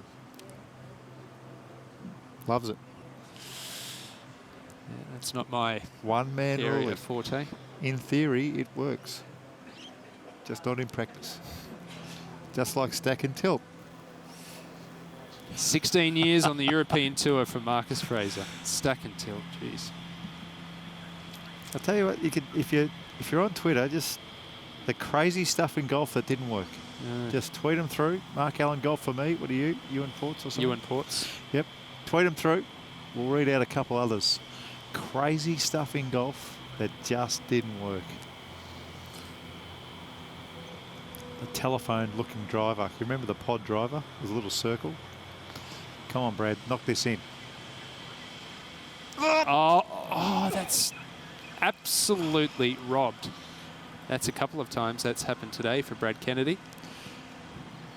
Good for you, Brad, but good for the tournament. This is bringing a lot of people back in. Tomorrow's going to be great. Tomorrow is going to be great, and particularly on a back nine where you can make birdies. Absolutely. 8 players now within 3 strokes of the lead. Players like Jamie Hook and Aaron Wilkin looking for their first wins. Callan O'Reilly. Uphill. He looks to be aiming pretty straight here, but I thought it would be breaking a little to the left near the hole. We'll see. Now.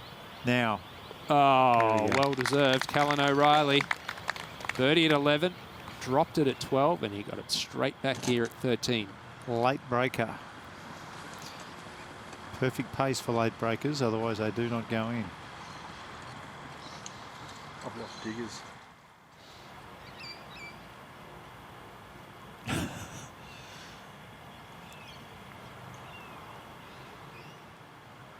How'd you go pulling your own bag or carrying your own bag? Were you a fan? I actually didn't mind it. I every player is different, and they look for something different in a caddy. I always pretty much did everything myself out there and enjoyed a caddy who I could just chat to and switch off between shots, so it didn't really bother me Par putt to keep the momentum going. He's made some birdies. This would be a big help.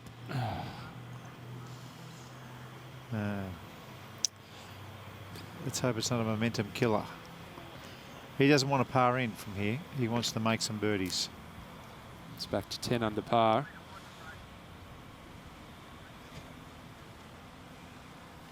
He's all right. He's had a good run. Oh, tomorrow's shaping up. Tomorrow is shaping up. Brad Kennedy, a 3-time winner in Japan, leads by 1 after a 5-shot lead at the start of this round. Michael Sim birdied his last 3 holes. I reckon he's going to be in the last group tomorrow unless there's some serious birdie action from a little further down. Quayle, Arnold right in it. Iramia. Say it again for me. Denzel Iramia. Thank you. He's going to be good fun watching him tomorrow. Trust me. David Branston just made a bogey, but he's made a lot of birdies today. Look at all these players, really. I mean, you've got 16 players within 5 shots of the lead. Every single one of those players has a chance tomorrow. More golf in a tick.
Okay, let's have a look at the performance of the day thanks to Ladbrokes. 1 for Anthony Quayle. Well, I reckon that's going to be 2. Plethora of highlights. Say the putter's working well. Stick with me. That was an eagle putt at 10. That's 5. This is my favourite. That never looked out. Just rolling it beautifully, isn't he? That's 6 or 7. Well, he's had 8 for the day, 8 birdies alongside a double bogey at the 7th. He's 6 under par for the round, and he still has 2 holes to play. A very relaxed hook for birdie, and they're telling me he hits fades. This is good. Well, you need a few out here at City Golf Club, and I can tell you that Jamie Hook is 11 under par, and he is only 2 strokes behind. Wouldn't that be some story if he gets it done tomorrow? That'd be great. And the Titleist putt of the day. Let's have a look at this one. He is. David Branston. This was the 7th hole. Up. Yes, sir. Brought to you by Titleist, the #1 ball in golf. Here's Demi Papadakis at the 15th. Greek Adonis, looking to hit a little bit of a draw in there. Oh, my goodness, what a sensational shot from Papadatos. That should be a kick-in, you would think, to get to 9 under par and put him inside the top 10. I think his biceps are glistening today, by the way. Glistening. Glistening, I like that adjective. Well, the 15th, the par 3. It's a very gettable one. The flag there on the front left, playing back down the hill. Only a wedge or a 9-iron today, but if you miss the green left, it's a very, very difficult up and down. Big, big slope there away from you. But with a wedge or a 9-iron in hand, realistically, if you don't hit it within 15, 20 feet, quite simply, you've hit a bad shot. Well, it's my favourite hole at Toowoomba, the City Golf Club. BJ's there.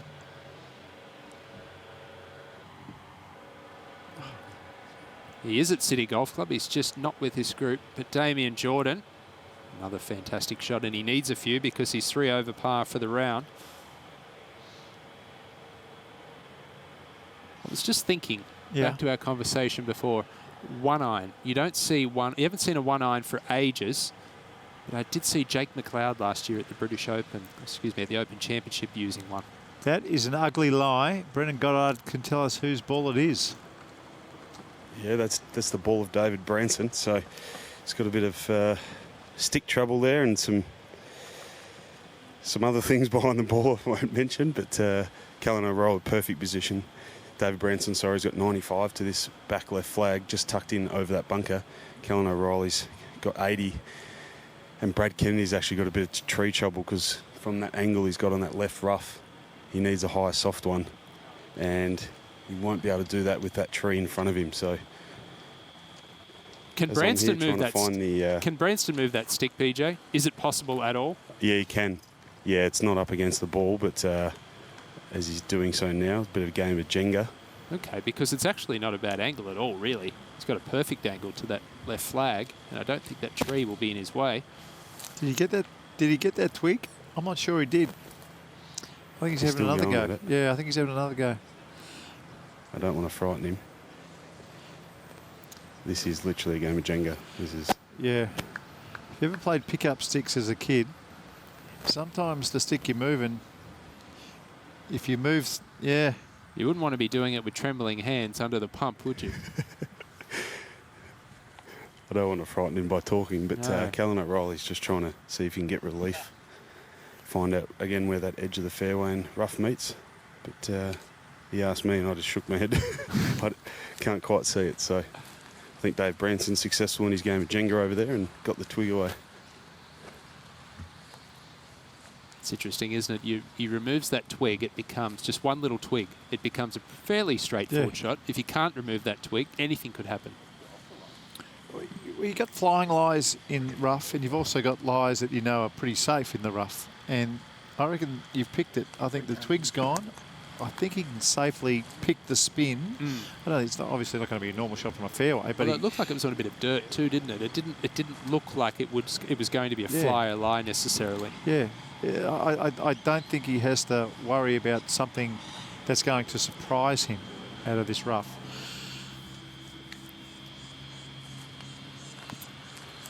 Doing the maths. Well, people always ask why don't players use the lasers. Thank you. And why do they use the book? Is sometimes the tiers you can't laser the tier. Exactly.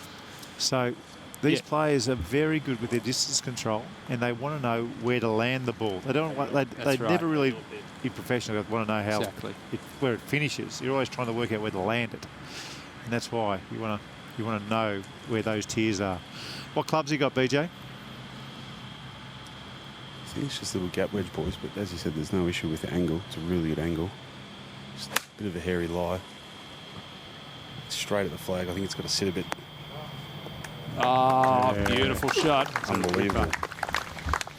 That was a From ripper. that lie, you saw. I think Brad Kennedy's going to go next. And as I said, he needs a high soft one to this flag out of that rough. But not a great lie and a little bit of tree trouble. So I expect this to come out a little bit lower, just right of the flag where he's got a lot more green to play with.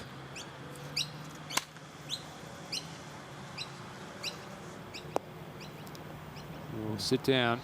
And he did the opposite to what I thought he'd do. He went straight at it. Yeah.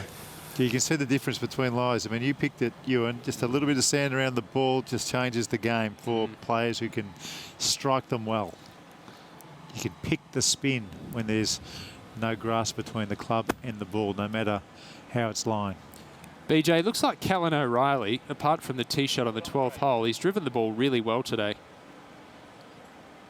Yeah, he has, and he's been.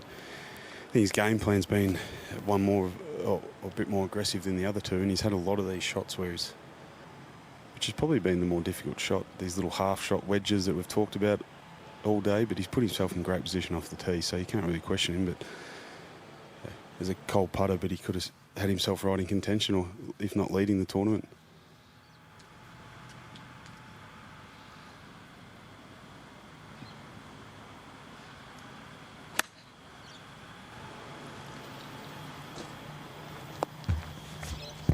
Oh, stay there.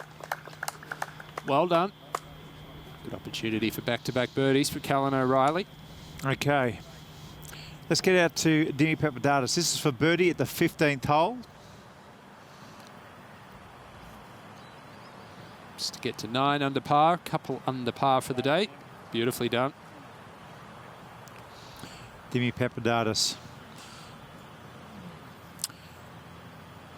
Well, let's have a quick look at the leaderboard. And I hope today's coverage has whet your appetite for 5 hours tomorrow. The final round of the Coca-Cola Queensland PGA Championship. Brad Kennedy, Sim, Quayle, Arnold, they're all going to feature tomorrow.